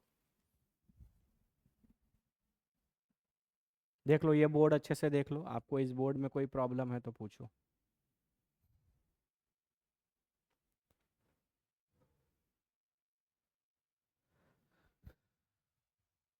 हरे कृष्णा हरे रामा, राम राम हरे हरे, हरे कृष्णा कृष्णा कृष्णा हरे राम, राम राम हरे कृष्णा कृष्णा कृष्णा कृष्णा कृष्णा।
ठीक है, ये देखो।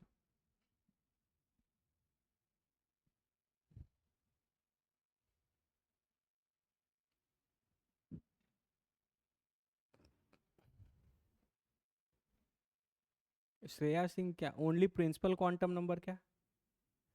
पूरा पूरा लिखो बाबू, पूरा लिखो, ऐसा समझ नहीं आएगा, पूरा लिखो क्या लिख रही हो।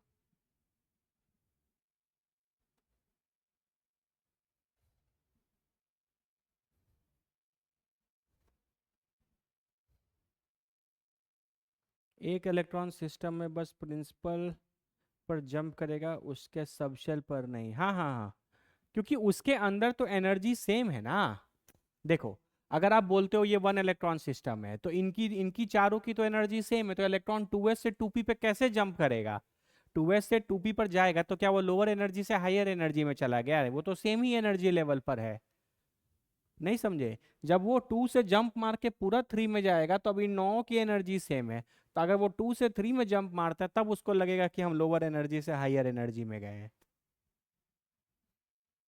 ठीक है, और ये n=1 n=2, ये जो प्रिंसिपल क्वांटम नंबर चेंज हो रहा है एक्साइटेड स्टेट के साथ, इसका मतलब ये वन इलेक्ट्रॉन सिस्टम है ना। प्रिंसिपल क्वांटम नंबर चेंज हो रहा है एक्साइटेड स्टेट के साथ, इसका मतलब ये वन इलेक्ट्रॉन सिस्टम है। जबकि एक्साइटेड स्टेट का सिंपल सा मतलब होता है अपने से जस्ट नेक्स्ट वाले पे चले जाना जिसकी एनर्जी आपसे नेक्स्ट में ज्यादा है, दैट्स इट।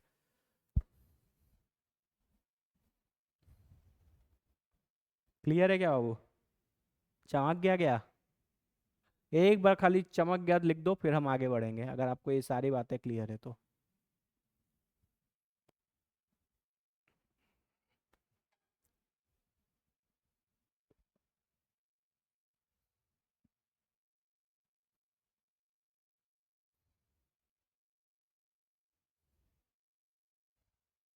ओके,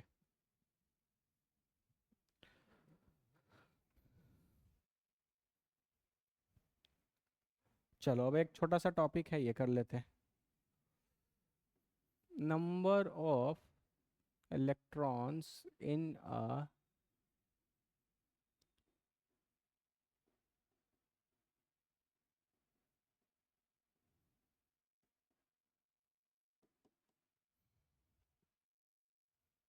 ठीक है, number of electrons in a shell orbit या फिर एनर्जी लेवल।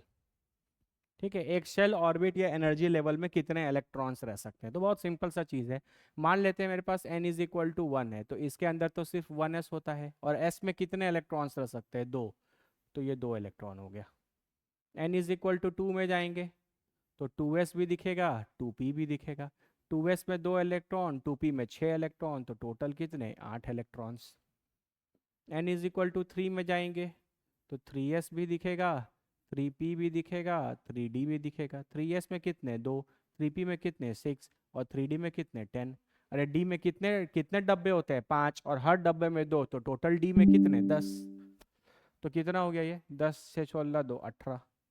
n=4 की बात कर ले तो 4s भी होगा, 4p भी होगा, 4d भी होगा, और 4f भी होगा। 4s में कितने? दो। 4p में कितने? 6। 4d में कितने? 10। और 4f में कितने? 14। तो कितने हो जाएंगे? 32। चेक करो, 14 10 24, 36 तो 32। है ना, इसका मतलब पहले शेल में मैं, देखो ये सब शेल में इलेक्ट्रॉन्स नहीं है, पूरा शेल में कितने हैं? है ना, तो पहले शेल में तो सिर्फ एक ही सब शेल रहता है एस, तो दो इलेक्ट्रॉन। दूसरे शेल में दो सब शेल्स हैं, इसमें दो रहेगा, इसमें 6 रहेगा, तो टोटल शेल में कितना रहेगा? 8। ठीक है, तो ये दो इलेक्ट्रॉन 8 इलेक्ट्रॉन, ये आपका हो गया 18 इलेक्ट्रॉन, ये हो गया 32 इलेक्ट्रॉन। इस तरीके से निकाल सकते हो आप, या इसको सिंप्लीफाई भी कर सकते हो। सिंपल फॉर्मूला लगा दो, 2n² रूल। 2n² रूल, है ना, सिंपल। जहाँ पे n क्या है? Number of shell. पुट करके देखो, यहाँ पे n की वैल्यू कितनी है? 1। तो ये हो जाएगा 2 × 1 का स्क्वायर, देखो 2 आ रहा है। n की वैल्यू कितनी है? 2, तो ये हो जाएगा 2 × 2 का स्क्वायर, देखो 4 2 = 8। यहाँ पे कितना है? ये हो जाएगा 2 × 3 का स्क्वायर, देखो 18। ये हो जाएगा 2 × 4 का स्क्वायर, है ना, 32। तो आप आराम से निकाल सकते हो। 2n² रूल डायरेक्टली आप आराम से कर सकते हो। 2n² rule gives you the total number of electrons in a shell. बाकी सब शेल का तो पिछले बार ही सिखा दिया था, s में 2, p में 6, d में 10, f में 14, इस तरीके से। क्लियर है क्या? कमेंट करो।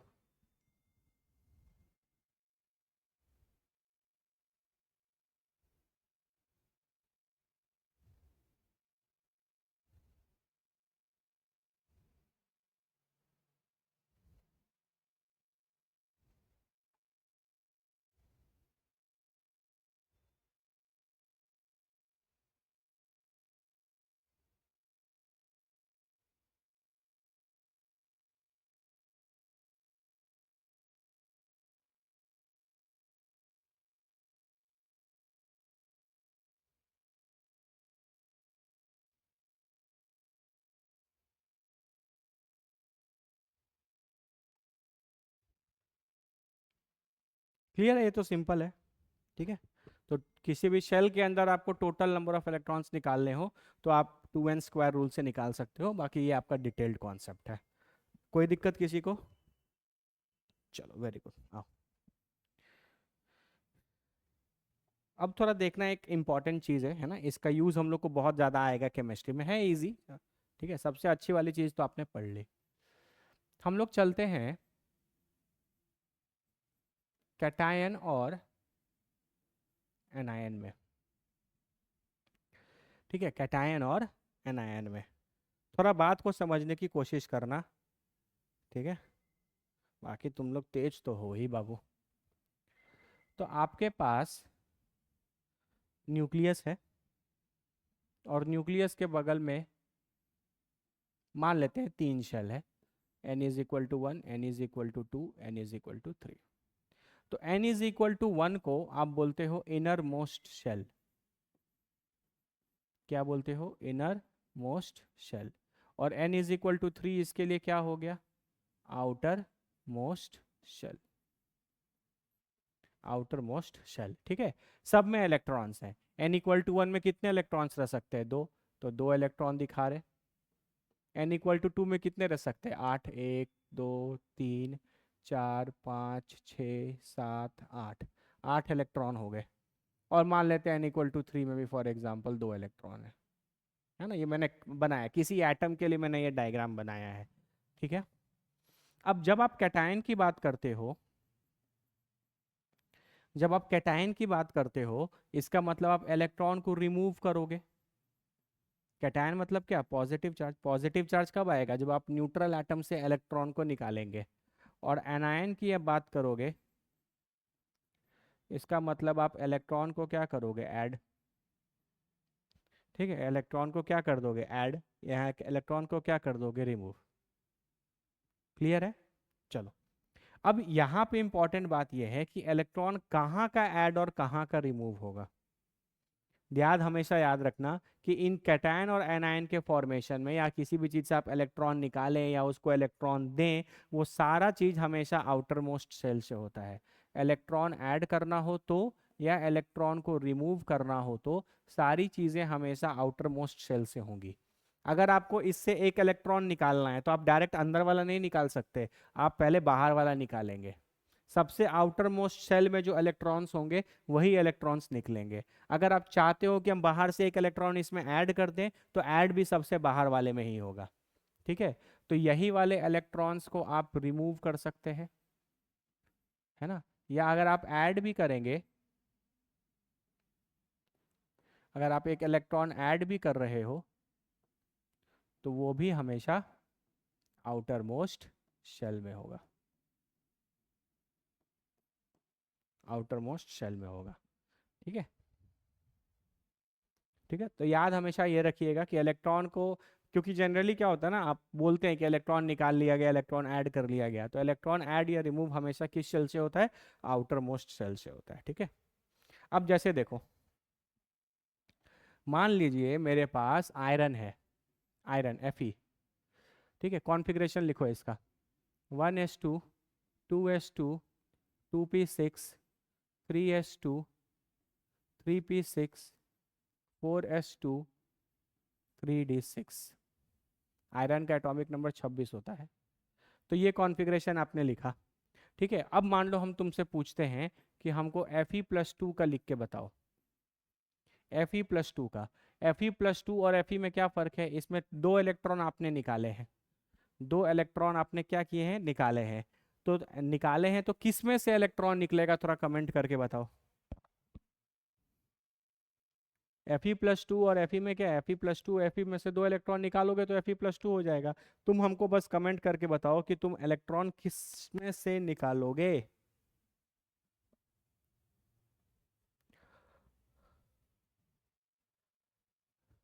हाँ, यही यही यही गड़बड़ है और यही गलती आप पेपर में करेंगे। सब बच्चों का आंसर आ रहा है 3D। अरे 3D इसका आउटर मोस्ट सेल नहीं है, आउटर मोस्ट सेल इसका ये है।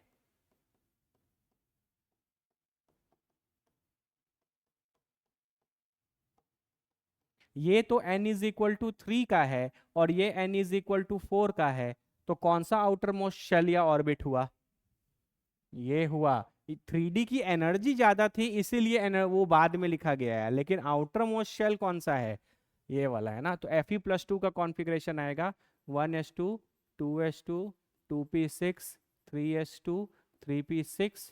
उसके बाद 4s, दो निकालने थे, ये दोनों इलेक्ट्रॉन s के निकल जाएंगे। तो फिर आप बचोगे 3d6, बस इतना लिख दोगे। This is the configuration of Fe+2।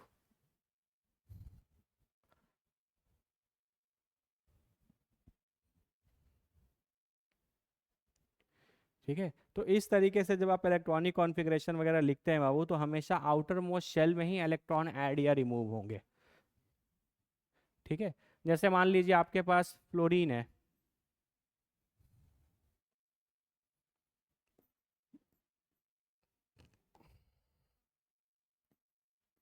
Fluorine है, क्या लिखोगे? 1s2 2s2 2p5। और मान लो आपको F- चाहिए। अब यहाँ एक इलेक्ट्रॉन ऐड करना है तो कहाँ ऐड कर देंगे? सबसे आउटर मोस्ट शेल में। आउटर मोस्ट शेल कौन सा है आपका? n=2 है। अब इस शेल में 2s2, s का पेट तो पहले से भरा हुआ है, उसके अंदर दो इलेक्ट्रॉन है ना। 2p5, p के पास 6 इलेक्ट्रॉन मैक्सिमम वो ले सकता है, और इसके पास कितने बचे हैं बताओ? 5 ही बचे हैं, तो ये एक इलेक्ट्रॉन किसी में भी ले सकता है ना। तो ये हो जाएगा आपका 1s2 2s2 2p6।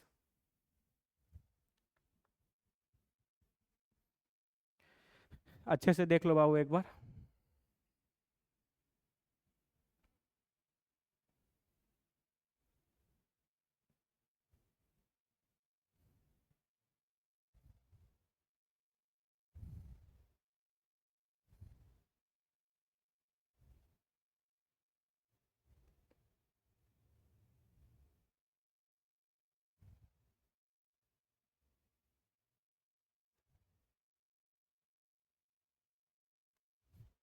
थोड़ा हमको कॉन्फ़िगरेशन लिख के दिखाओ।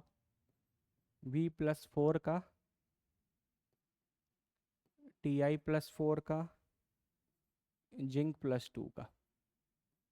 चलो फटाफट इन तीनों के इलेक्ट्रॉनिक कॉन्फ़िगरेशंस लिख के दिखाओ।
इजी है, कर लोगे, ये तो हो जाएगा।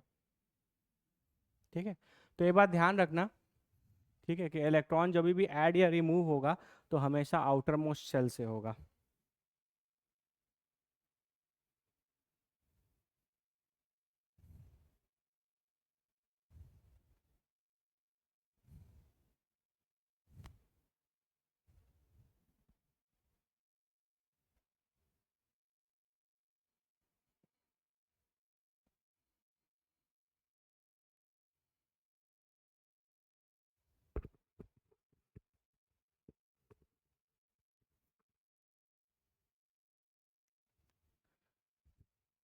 चलो,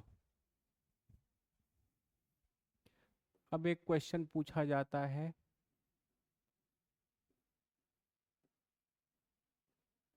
पैरामैग्नेटिक एंड डायामैग्नेटिक।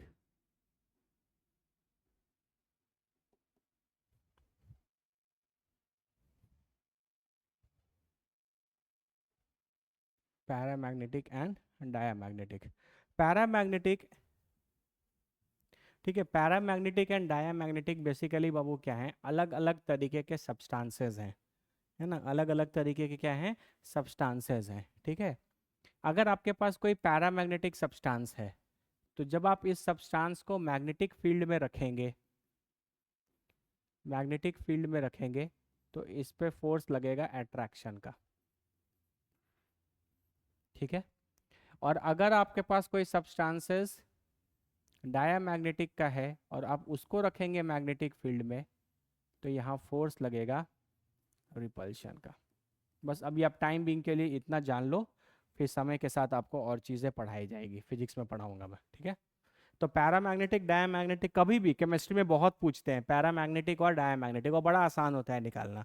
मतलब जानने के लिए, मैग्नेटिक फील्ड मतलब समझ लो मैग्नेट के आसपास जो फील्ड डेवलप करेगा, ऐसा समझ लो, जो बच्चे एकदम बेसिक्स हैं, है ना, जिनको ये magnetic effects of electric current के बारे में नहीं पता, वो भी बस टाइम बिंग के लिए इतना जान लें कि मैग्नेट के आसपास क्या डेवलप करता है, मैग्नेटिक फील्ड। तो वैसे किसी मैग्नेटिक फील्ड के आसपास अगर आप पैरामैग्नेटिक सब्सटेंसेस को रखोगे, तो उस पर अट्रैक्शन का फोर्स लगेगा, मैग्नेटिक फील्ड उसको अट्रैक्ट करेगा। और अगर वो सब्सटेंस डायामैग्नेटिक हुआ, तो मैग्नेटिक फील्ड उसको रिपेल करेगा। ठीक है, मैग्नेटिक फील्ड उसको अट्रैक्ट करेगा और यहाँ पर मैग्नेटिक फील्ड उसको रिपेल करेगा। ठीक है, ये मतलब है। अब कैसे पता चलेगा, अगर आपके पास नंबर ऑफ अनपेयर्ड इलेक्ट्रॉन्स हैं,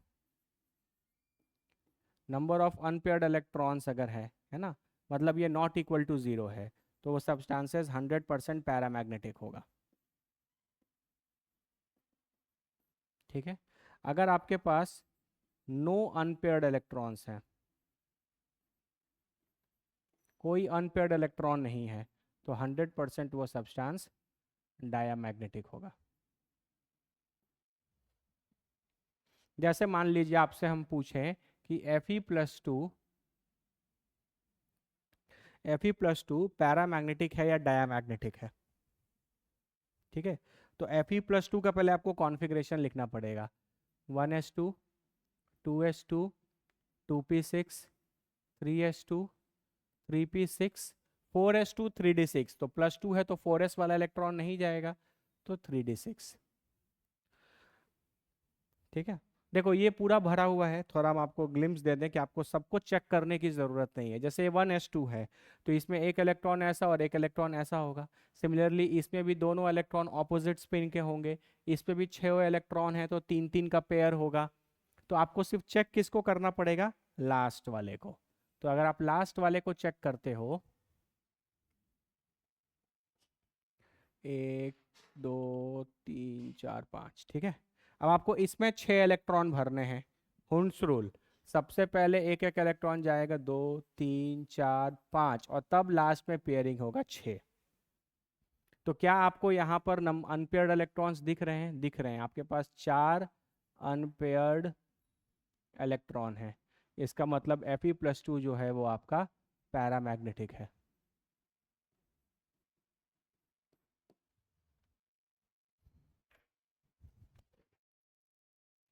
है ना, आपका Fe+2 जो है वो पैरामैग्नेटिक है। कितने बच्चों को समझ में आ गया, कमेंट करिए।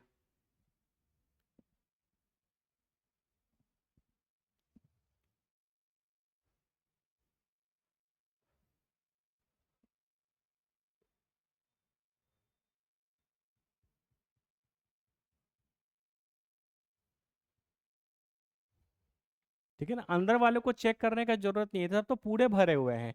देखो ना, 3p6, 3p6 में टोटल 6 इलेक्ट्रॉन होंगे, हर डब्बे में दो दो होंगे, तो कोई अनपेयर्ड तो होगा ही नहीं, ये सब तो फुलफिल्ड है। तो इनमें कोई अनपेयर्ड नहीं हो सकता। हमेशा लास्ट वाले को चेक कर लिया करो, लास्ट वाले में ही पेयर्ड या अनपेयर्ड मिलेंगे आपको।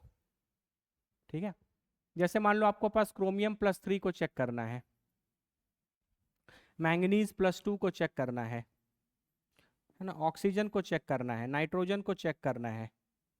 ठीक है, तो क्रोमियम+3, स्कैंडियम, टाइटेनियम, वर्नैडियम, क्रोमियम, है ना, क्रोमियम+3 है, तो 1s2, 2s2, 2p6, 3s2, 3p6, 4s1, 3d5, याद है ना एक्सेप्शन, 4s1 3d5 वाला चीज चलेगा।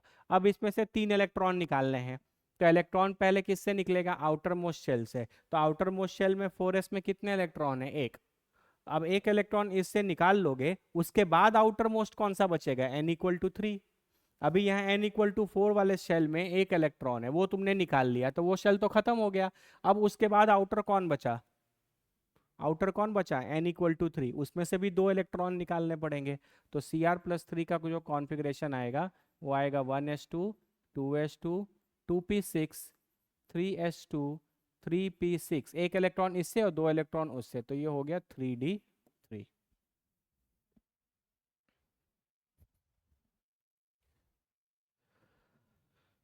सर हाइड्रोजन कैसा है, पैरामैग्नेटिक की डायामैग्नेटिक? बाबू तुम ऐसा क्वेश्चन पूछ लेते हो ना एक ही बार, रुक जाओ, हाइड्रोजन का खेल बहुत अलग है, हम आपको पढ़ाएंगे बाद में। पहले सिंपल सिंपल चीजें सीखिए। ठीक है, 1s2, 2s2, 2p6, 3s2, 3p6, 3d3। मैंने आपको पहले ही बताया ना, जो रूल आप पढ़ रहे हैं वो केमिस्ट्री के हर एक मॉलिक्यूल में लग जाए, ये बात सही नहीं है। तो आपको जितना पढ़ाया जा रहा है उतना पढ़िए, धीरे धीरे सब पे पहुंचेंगे, डोंट वरी। है ना, जब आप हाइड्रोजन पढ़ेंगे तो मैं आपको बताऊंगा, वहाँ ऑर्थो पैरा जैसा कुछ होता है, वहां पर मैं आपको बताऊंगा कि चीजें किस तरीके से बिहेव करेंगी। ठीक है, आइए ध्यान दीजिए इधर। 1s2, 2s2, 2p6, 3s2, 3p6, और ये क्या हो गया 3d3। ये कितने लोग समझ गए कि 3 इलेक्ट्रॉन निकालने थे, क्योंकि +3 चार्ज था। तो सबसे पहले आउटर मोस्ट शेल में एक ही इलेक्ट्रॉन था, तो एक इलेक्ट्रॉन इस 4 वाले शेल से निकाल लोगे तो वो शेल तो खत्म, उसके पास तो कोई इलेक्ट्रॉन नहीं बचा। अब अगला आउटर कौन बचा, अब नया आउटर कौन हो गया, 3 हो गया। तो 3 के सबसे आउटर मोस्ट वाले में से 3d में से 2 इलेक्ट्रॉन निकाल लेंगे। ठीक है, देखो ये फील्ड, ये फील्ड, ये फील्ड, ये फील्ड, ये फील्ड, ये फील्ड, तो आपके पास क्या बचा, 3d3। 1 2 3 4, 3d3 भरोगे तो एक, फिर दो, फिर तीन, तो आपके पास कितने अनपेयर्ड इलेक्ट्रॉन आ गए, 3 अनपेयर्ड इलेक्ट्रॉन्स आ गए। इसका मतलब ये क्या है, पैरामैग्नेटिक है। ये आपका क्या है, पैरामैग्नेटिक है। ठीक है, ऑक्सीजन देख लो, बाकी जो तुम ट्राई करते रहना, 8 है। क्या लिखोगे, 1s2, 2s2, 2p4, यही है। तो इसको इसको चेक करने का तो जरूरत है नहीं, और इस पे कोई प्लस माइनस चार्ज भी नहीं है, तो 2p4 खाली चेक होगा।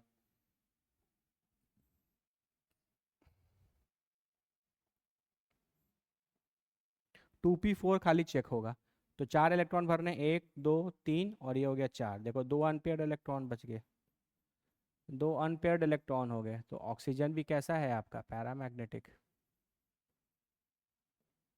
थोड़ा O2- चेक करो तो, ऑक्सीजन पैरामैग्नेटिक है, O2-, ऑक्सीजन पर 2 माइनस, इसका मतलब वो 2 इलेक्ट्रॉन अब बाहर से आएंगे, तो क्या हो जाएगा कॉन्फ़िगरेशन, 1s2, 2s2 आएगा भी तो बाहर ही आएगा। तो इनका पेट तो भरा हुआ है, ये तो अब एक्सेप्ट नहीं करेंगे, एस में दो दो इलेक्ट्रॉन है, 2p4, p में 6 हो सकते हैं, है 4 ही, तो 2 एक्सेप्ट कर लेगा, तो ये हो जाएगा 2p6। This is 1s2, 2s2, 2p6। अब देखो ये भी फील्ड है, ये भी फील्ड है, ये भी फील्ड है, इसका मतलब यहाँ पर कोई भी unpair electron, no unpaired electron. ठीक है, इसका मतलब आपका ऑक्सीजन कैसा हो गया, डाया मैग्नेटिक। इसका मतलब ऑक्सीजन एटम को जब तुम मैग्नेटिक फील्ड के अंदर रखोगे तो मैग्नेटिक फील्ड ऑक्सीजन एटम को अट्रैक्ट करेगा, है ना। लेकिन जब ऑक्सीजन O2 माइनस आयन, है ना, इसको आप ऑक्साइड बोलते हैं, दिस इज ऑक्साइड आयन। ठीक है, oxide O2 minus is oxide ion, है ना। तो ऑक्साइड आयन को जब आप रखेंगे मैग्नेटिक फील्ड में तो वो उसको रिपेल करेगा, क्योंकि उसके पास कोई भी अनपेयर्ड इलेक्ट्रॉन नहीं है। तो बड़ा सिंपल होता है, इलेक्ट्रॉनिक कॉन्फ़िगरेशन लिखने आता है और आपको इस तरीके से इलेक्ट्रॉन फिल करने के रूल्स पता हैं, तो आप आराम से पता लगा सकते हो कि कौन सा चीज़ पैरामैग्नेटिक होगा और कौन सा चीज़ डायामैग्नेटिक। क्लियर है बाबू? अरे बोलो, क्लियर है क्या? ठीक है, चलो एक और छोटा सा चीज़ यहाँ पे करते हैं। एक चीज़ कैलकुलेट होता है जिसको बोलते हैं मैग्नेटिक मोमेंट। ठीक है, रिप्रेजेंट होता है म्यू से और इसका फॉर्मूला होता है √n × n+2, जहाँ पर n क्या है, नंबर ऑफ अनपेयर्ड इलेक्ट्रॉन, जहाँ n क्या है, नंबर ऑफ अनपेयर्ड इलेक्ट्रॉन।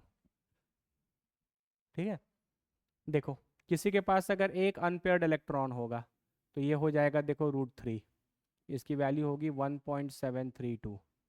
अगर किसी के पास दो अनपेयर्ड इलेक्ट्रॉन होंगे तो ये कितना हो जाएगा,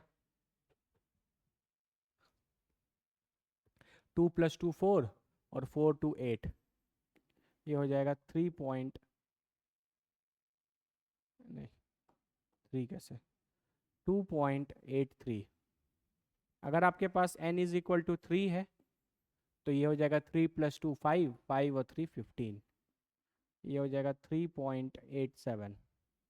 अगर आपके पास 4 आ जाएगा तो ये 4 + 2 6 और 6 4 24, ये हो जाएगा 4.90। अगर n = 5 आ जाएगा तो ये हो जाएगा 5 + 2 7, 7 5 जा 35, ये आ जाएगा 5.92, 5.92। ये सारे मैग्नेटिक मोमेंट के वैल्यू आप याद रखो, आपके एग्जाम में समय बचेंगे। देखो याद, इसमें अच्छी बात क्या है, अगर इसमें एक अनपेयर्ड इलेक्ट्रॉन है तो यहाँ 1 पॉइंट समथिंग, यहाँ 2 है तो ये 2 पॉइंट समथिंग, ये 3 है तो ये 3 पॉइंट समथिंग, 4 है तो 4 पॉइंट समथिंग, 5 है तो 5 पॉइंट समथिंग। ठीक है, तो मान लो कभी तुमको किसी क्वेश्चन में मैग्नेटिक मोमेंट निकालने आता है, जैसे मान लीजिए मैंने आपसे पूछा कि Fe+2 में कब मैग्नेटिक मोमेंट बताओ। Fe+2 पहला बात तो पैरामैग्नेटिक है, ये आपने देख लिया, और इसके पास कितने अनपेयर्ड इलेक्ट्रॉन थे, 4 अनपेयर्ड इलेक्ट्रॉन्स थे। तो इसका मैग्नेटिक मोमेंट क्या हो जाएगा, √4 × 4+2। इतना तामझाम नहीं करना, डायरेक्टली 4 है तो कैलकुलेट करने के बाद यही आएगा, तो सीधा 4 देके तुम लिख सकते हो कि आंसर आएगा 4.90, है ना। आपसे कोई पूछ ले ऑक्सीजन, ऑक्सीजन भी पैरामैग्नेटिक था,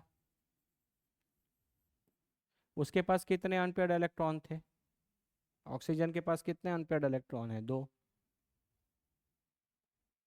दो अनपेयर्ड इलेक्ट्रॉन्स है ना, और दो अनपेयर्ड इलेक्ट्रॉन है, तो म्यू की वैल्यू हो जाएगी √2 × 2 + 2, ये √8, डायरेक्टली 2 वाला वैल्यू देखो क्या है, 2.83, है ना।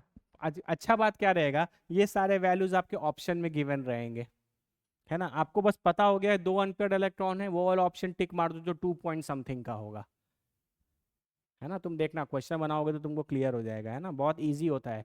जैसे मान लो हमको पता चल गया, दिख रहा है कि 4 अनपेयर्ड इलेक्ट्रॉन है और ABCD 4 ऑप्शन दिए, है ना। जैसे मान लो मैंने इसके तुमको 4 ऑप्शन दिए होते, 2.87, 3.65, 4.90 और एक दे देते 5.35, ये इस वाले क्वेश्चन के लिए सीधा दिखता 4 अनपेयर्ड इलेक्ट्रॉन 4 पॉइंट समथिंग, कौन सा डायरेक्ट आंसर, बिना किसी कैलकुलेशन के आप डायरेक्टली टिक कर सकते हो।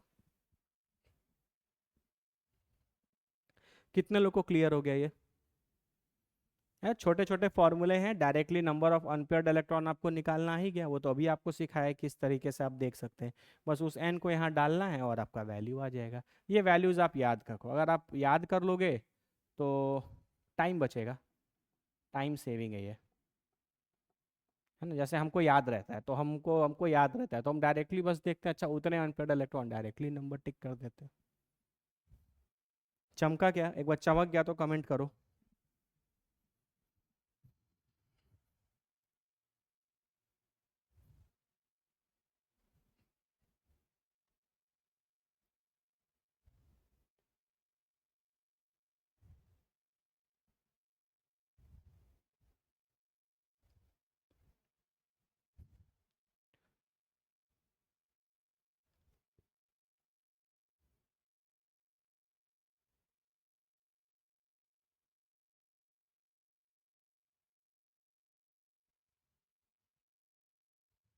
ठीक है,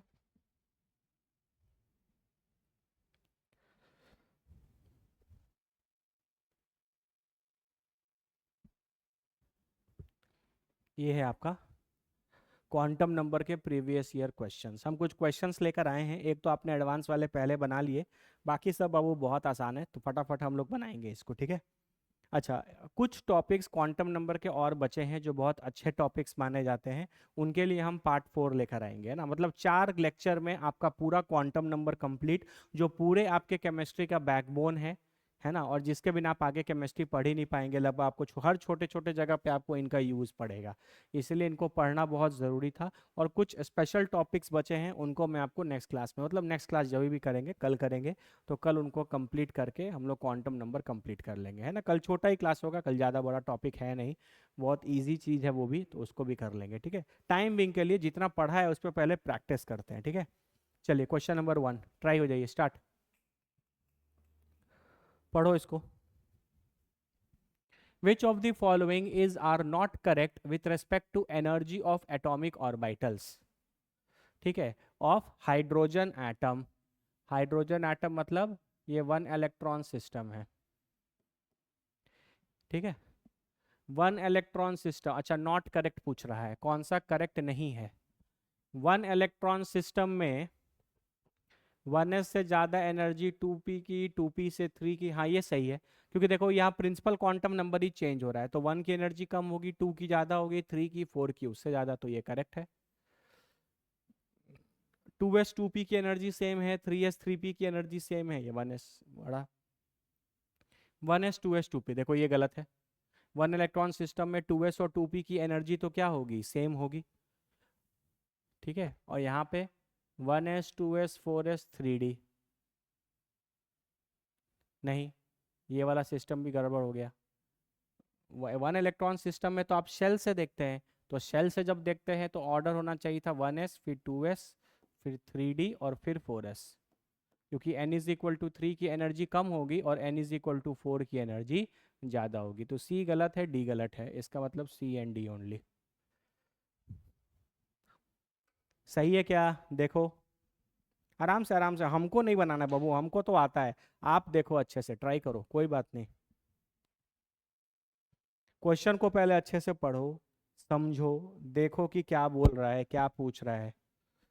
दिस इज जेई मेंस 2025, इस साल का क्वेश्चन है ये।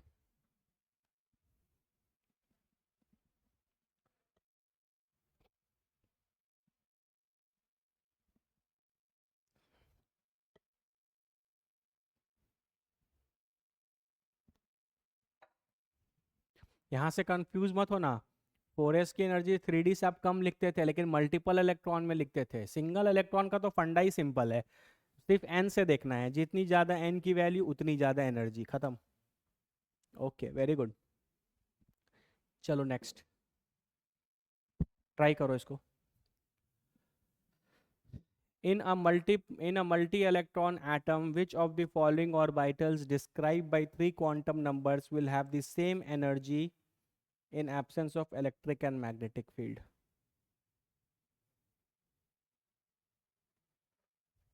सर आप पहले ही बना दे रहे हैं तो हम लोग कहाँ से बनाएं, अच्छा ठीक है हम नहीं बनाएंगे, तुम ट्राई करो, ट्राई करो, ट्राई करो। इसका आंसर बताओ क्या आएगा। ये भी जेई मेंस 2025 इसी साल का क्वेश्चन है।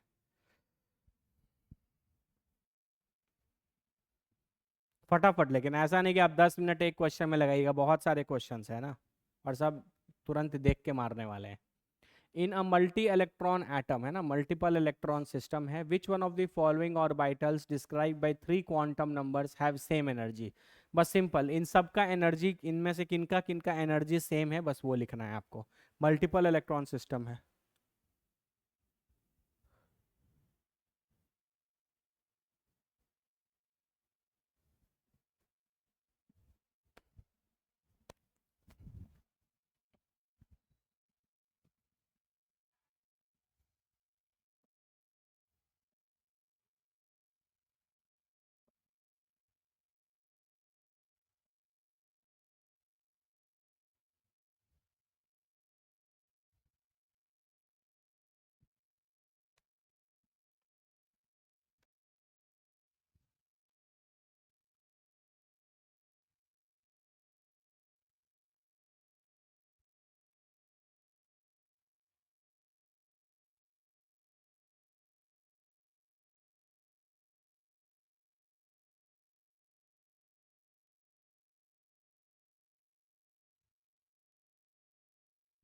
आ गया। n = 1, l = 0 बाबू, तो ये तो 1s हो गया। n = 2, l = 0, तो ये भी 2s हो गया। 2 = 1, ये आपका हो गया 2p। ये हो गया आपका 3d। 0 1 2 ना, SPD 3 है और 2 है, और 3 है 2 है, और ml = 0 है, यहाँ ml = 1 है। ठीक है, तो d के जो 5 होते हैं, 1 2 3 4, 1 2 3 4 5, 3 2 5, हाँ, तो ये -2, ये -1, ये 0, ये 1, ये 2, ये मान लेते हैं ये 3dxy है।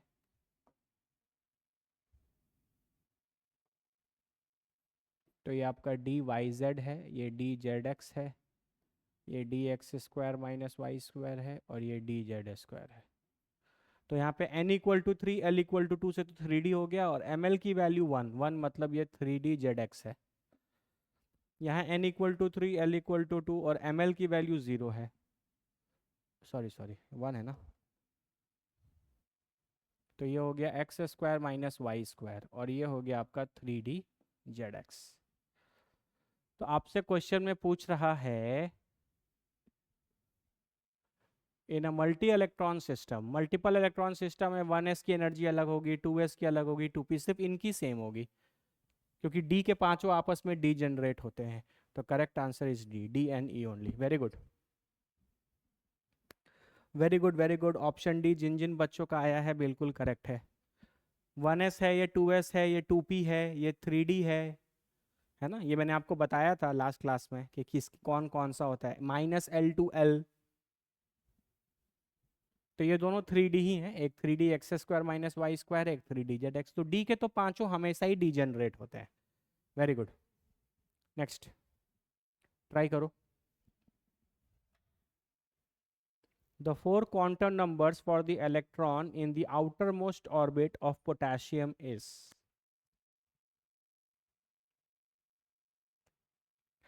ट्राई करो।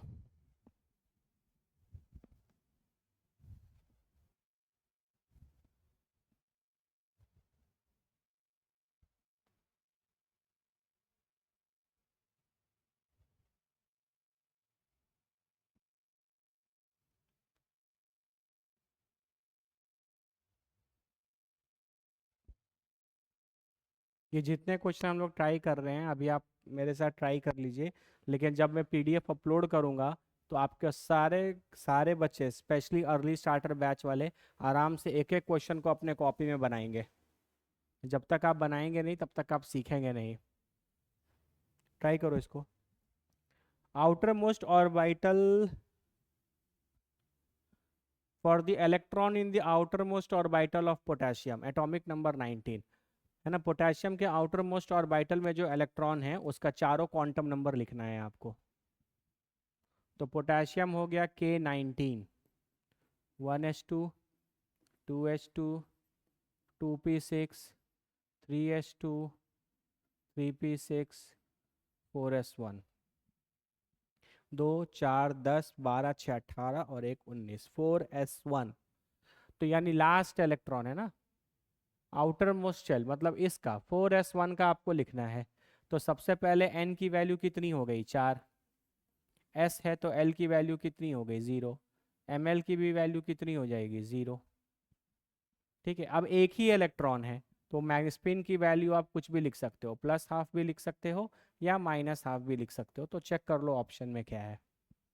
n = 4, पहला ही सही है। 3 2 वाले तो पहले ही गलत हो गए। 4 में p नहीं है, बिल्कुल सही, 4s है। A option is correct. Very good, ये ट्राई करो। Same question.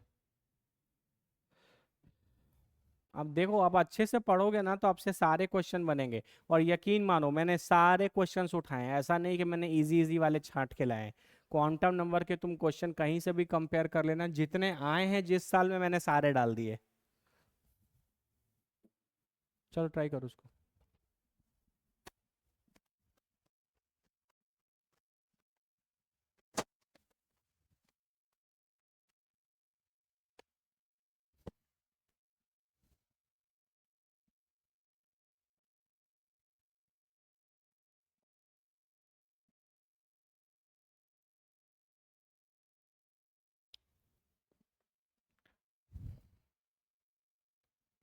The correct set of 4 quantum numbers for the valence electron. Valence electron मतलब वही आउटर मोस्ट इलेक्ट्रॉन। Z = 37। चलो लिखो, 37 का लिए लिखना है ना। तो 1s2, 2s2, 2p6, 3s2, 3p6, 4s2, 3d10। यहाँ तक 30 हो गया, गिन लो। 2 2 4 6 10 12 18 20 10 30। 3d के बाद किसका नंबर आएगा, 3d के बाद किसका नंबर आएगा, 4p का। This is 4p6। और इसके बाद आएगा 5s1, 7। 3d के बाद नंबर किसका आएगा, 4p का। और 4p के बाद नंबर किसका आएगा, 5s1। तो 5s1 आपका हो गया वैलेंस इलेक्ट्रॉन। चलो बताओ इसका आंसर क्या आएगा।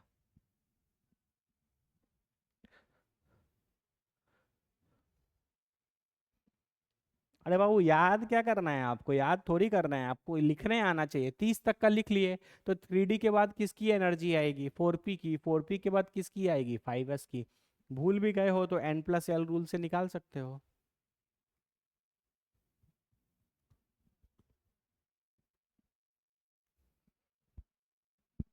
बताओ आंसर क्या आएगा।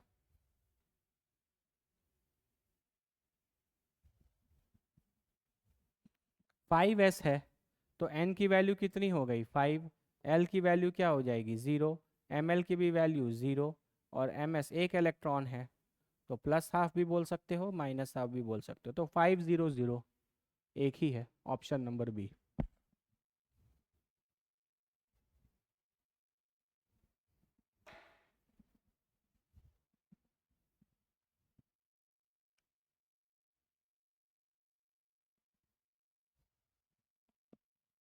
वेरी गुड, चलो नेक्स्ट। इसका आंसर तो फट से आना चाहिए। 2023 mains, maximum number of electrons that can be accommodated in a shell with n = 4। आज ही पढ़ाया आपको कि एक शेल में कितने मैक्सिमम इलेक्ट्रॉन्स रह सकते हैं।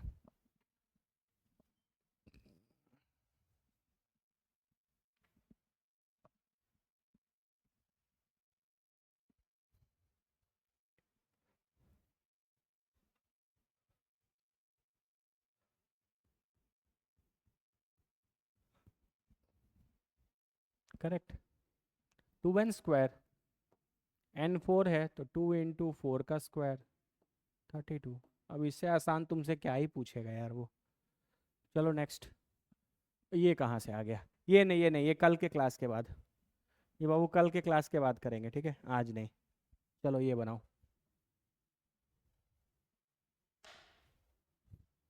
Try this.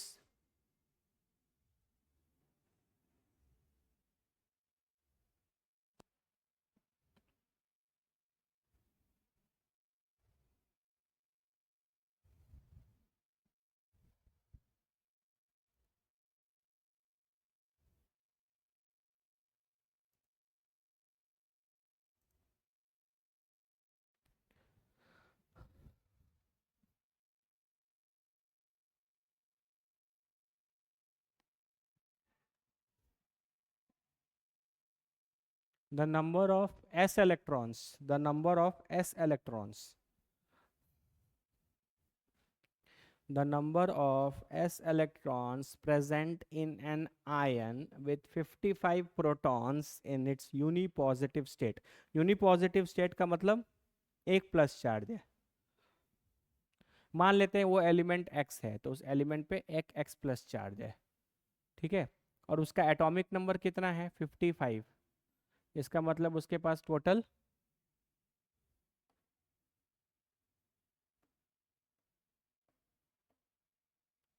Atomic number 55 protons है. इसका मतलब उसके पास एटॉमिक नंबर उसका Z है और 55 प्रोटॉन्स है. तो अगर ये न्यूट्रल होता तो इसके पास 55 इलेक्ट्रॉन भी होते, लेकिन इस पे एक प्लस चार्ज है, तो इसके पास टोटल इलेक्ट्रॉन्स कितने हो गए? 54. तो आपको टोटल नंबर ऑफ s वाले इलेक्ट्रॉन्स काउंट करने हैं. तो कॉन्फ़िगरेशन लिखो. 1s2, 2s2, 2p6, 3s2, 3p6, 4s2, 3d10, 4p6, 5s2. इसके बाद कौन आएगा? यहाँ तक हो गए आपके 38. 5s के बाद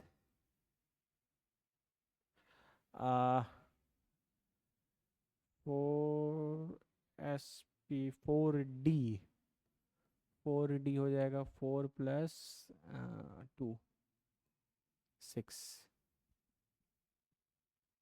तो 4d आएगा. तो ये 4d के 10 इलेक्ट्रॉन भरे जाएंगे. तो ये हो जाएगा आपका 48. इसके बाद कौन आएगा? 4f का तो 7 होगा, और 5p का करेंगे तो 5 प्लस 6 होगा. तो 5p आएगा.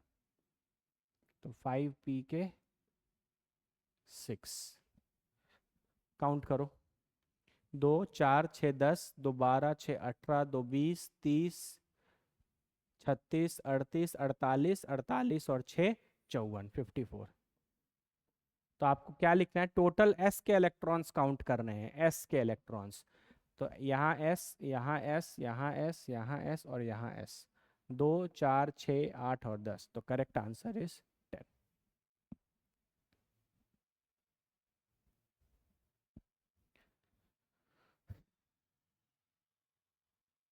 N+L रूल है ना. आप कभी भूल भी जाओ. देखो 30 तक मैंने बोला है कि 30 तक आपको जनरली 99% टाइम्स आएगा. आप कभी कोई क्वेश्चन ऐसा आ ही गया तो आपके पास N+L रूल तो है ना, उसी से तो हमने ये ऑर्डर निकाला था. तो आप कर सकते हो. Correct answer is a. 10 electrons आएंगे.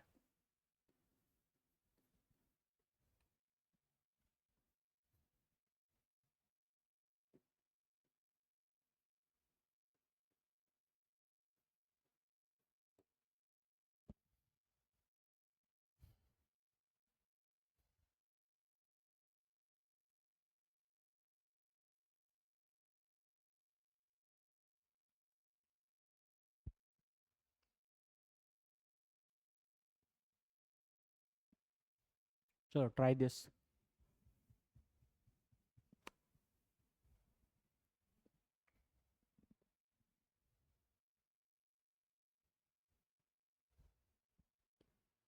हाँ, आप ये सारे क्वेश्चन प्रॉपर अच्छे से सिस्टमैटिक लिख के बनाओगे. अब ये क्वेश्चन है. The magnetic moment of a transition metal compound has been calculated to be 3.87. ये bm जो है ना, वो उसका यूनिट है. जैसे किसी भी चीज़ को मेजर करते हैं तो उसका यूनिट होता है ना. तो ये जो आप मैग्नेटिक मोमेंट निकालते हैं √n × n+2, इसका यूनिट है ये b है. bm इसको बोलते हैं बोर मैग्नेटॉन. Bore magneton. अब एक बात बताओ, इसका मैग्नेटिक मोमेंट है कितना? 3.87। इसका मतलब इसके पास कितने अनपेयर्ड इलेक्ट्रॉन्स होंगे? 3। इसका मतलब आपको वो ऑप्शन इनमें से चुनना है जिसके पास तीन तीन अनपेयर्ड इलेक्ट्रॉन्स होंगे। फटाफट बताओ, चलो, टेक योर टाइम।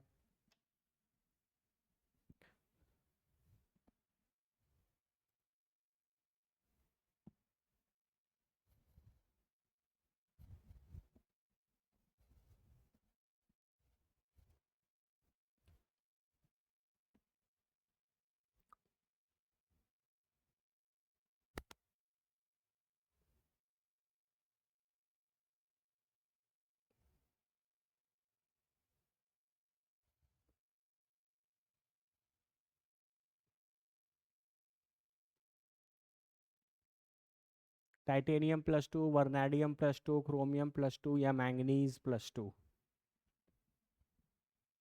जिसके पास तीन अनपेयर्ड इलेक्ट्रॉन होंगे वो इसका आंसर हो जाएगा। मैंने इसलिए आपको बताया था, जितने अनपेयर्ड इलेक्ट्रॉन होते हैं उतने से ही उतना ही कुछ डेसिमल में होता है वो उसका magnetic moment.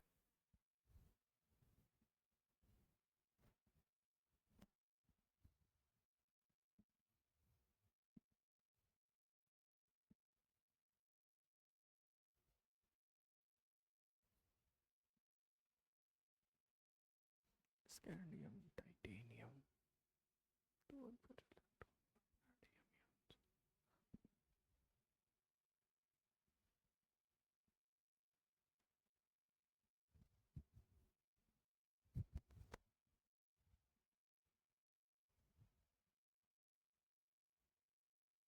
Very good, very good अनुभव। वर्नाडियम 2+ इज द करेक्ट आंसर। नहीं नहीं नहीं, वर्नाडी स्कैंडियम, हाँ ठीक है, वर्नाडियम 2+ इज द करेक्ट आंसर। वर्नैडियम है ना, एटॉमिक नंबर कितना? 23। तो क्या लिखोगे?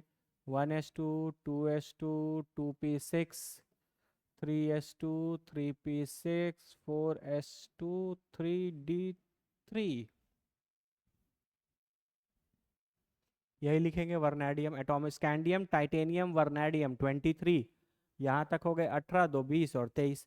अब वर्नैडियम 2+ है, तो 2+ करेंगे तो यहाँ वाले दो इलेक्ट्रॉन निकल जाएंगे 4s वाले।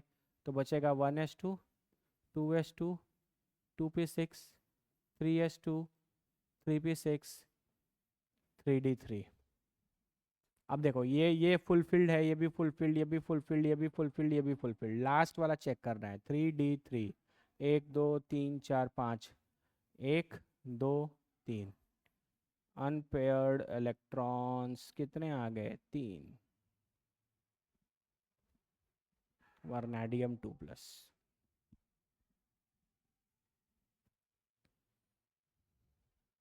क्या हो गया? बाकी लोग कमेंट करिए।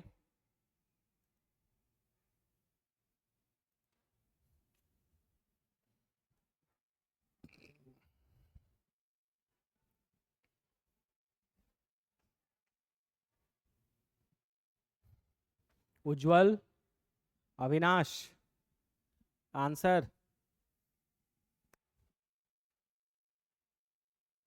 ये बीएम से टेंशन नहीं लेना, ये इसका यूनिट है, this is unit, unit of magnetic moment. चलो, ट्राई दिस। ओके, ये नहीं, ये भी कल करेंगे।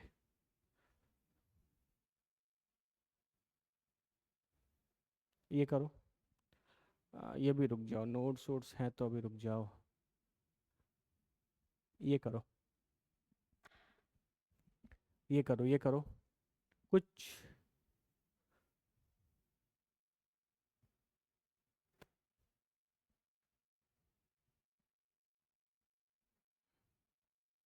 ट्राई करो इसको।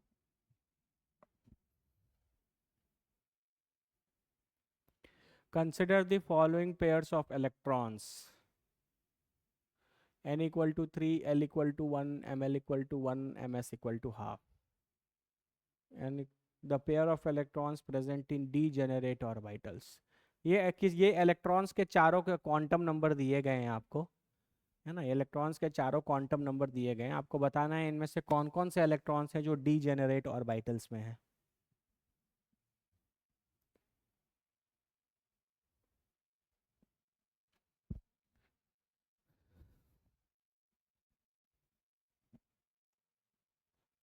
चलो एक काम करते हैं, ठीक है, तुम ये सारा चीज होमवर्क में ले लो, ठीक है। मैं ये पीडीएफ अपलोड करूंगा, ठीक है। मैं पीडीएफ इसका अपलोड कर दूंगा, ठीक है। तो अपलोड कर दूंगा तो तुमको ये मिल जाएगा। तुम लोग टाइम बीइंग के लिए कल के क्लास से पहले अच्छे से सारे क्वेश्चंस अटेम्प्ट कर लेना, ठीक है। जिनमें नोट्स वगैरह कुछ रखे ना, जिनमें ये वर्ड लिखा रहे नोट्स, है ना, NODES, ये वाला वर्ड्स अगर कहीं किसी क्वेश्चन में हो तो इसको छोड़ देना। हम लोग कल के क्लास में इसको करेंगे, क्योंकि कल के क्लास में जब इसको पढ़ लेंगे तब उसके क्वेश्चंस कर लेंगे, वो भी बहुत आसान होते हैं। सारे क्वेश्चंस बाबू बहुत ही आसान है, जो आपको पढ़ाया है, ठीक है, जो आपको पढ़ाया है बस वही सारी चीजें हैं। आप एक बार इसको ऑनेस्टली अटेम्प्ट करो। हम इसलिए भी बोल रहे हैं ना, यहाँ पे क्वेश्चन क्या हो रहा है, जल्दी जल्दी बना पा रहे हैं, हम देख रहे हैं कि दो तीन बच्चे जल्दी जल्दी बना ले रहे हैं, बाकी लोग नहीं बना पा रहे। सिर्फ इसलिए हम बोल रहे हैं कि आप घर पे इन सारी चीजों को अच्छे से ट्राई करें। पहले पूरा नोट्स अच्छे से पढ़ोगे, है ना, जितना मैंने क्वांटम नंबर आपको पढ़ाया है पहले अच्छे से सब चीज को रिवाइज करके फिर एक एक क्वेश्चन को बहुत ध्यान से धीरे धीरे बनाना है, ठीक है। कल के क्लास में जो क्वेश्चन नहीं बनेगा हम लोग यहीं से स्टार्ट करेंगे, मैं यही पीडीएफ दोबारा खोल लूंगा और फिर यहाँ से कंटिन्यू कर लेंगे, ठीक है, कोई दिक्कत नहीं है। ताकि हर एक बच्चे को आराम से, कुछ बच्चे जल्दी जल्दी बना लेते हैं, कुछ बच्चों के लिए ये सब इंटायरली नया है तो वो धीरे धीरे बनाते हैं, तो उसका कोई प्रॉब्लम नहीं है। आप अपना टाइम लीजिए और अच्छे से बना लीजिए इसको, ठीक है। कल क्वांटम नंबर का पार्ट 4 आएगा और वो क्वांटम नंबर का लास्ट होगा, ठीक है। कुछ क्वेश्चंस ये जो मैंने यहाँ पर दिए हैं वो मैं डिस्कस कर लूँगा, और जो छोटी मोटी चीज़ें दो तीन पढ़ानी है आपको, वो पढ़ाने के साथ कल क्वांटम नंबर कंप्लीट हो जाएगा, ठीक है। चलो मिलते हैं फिर।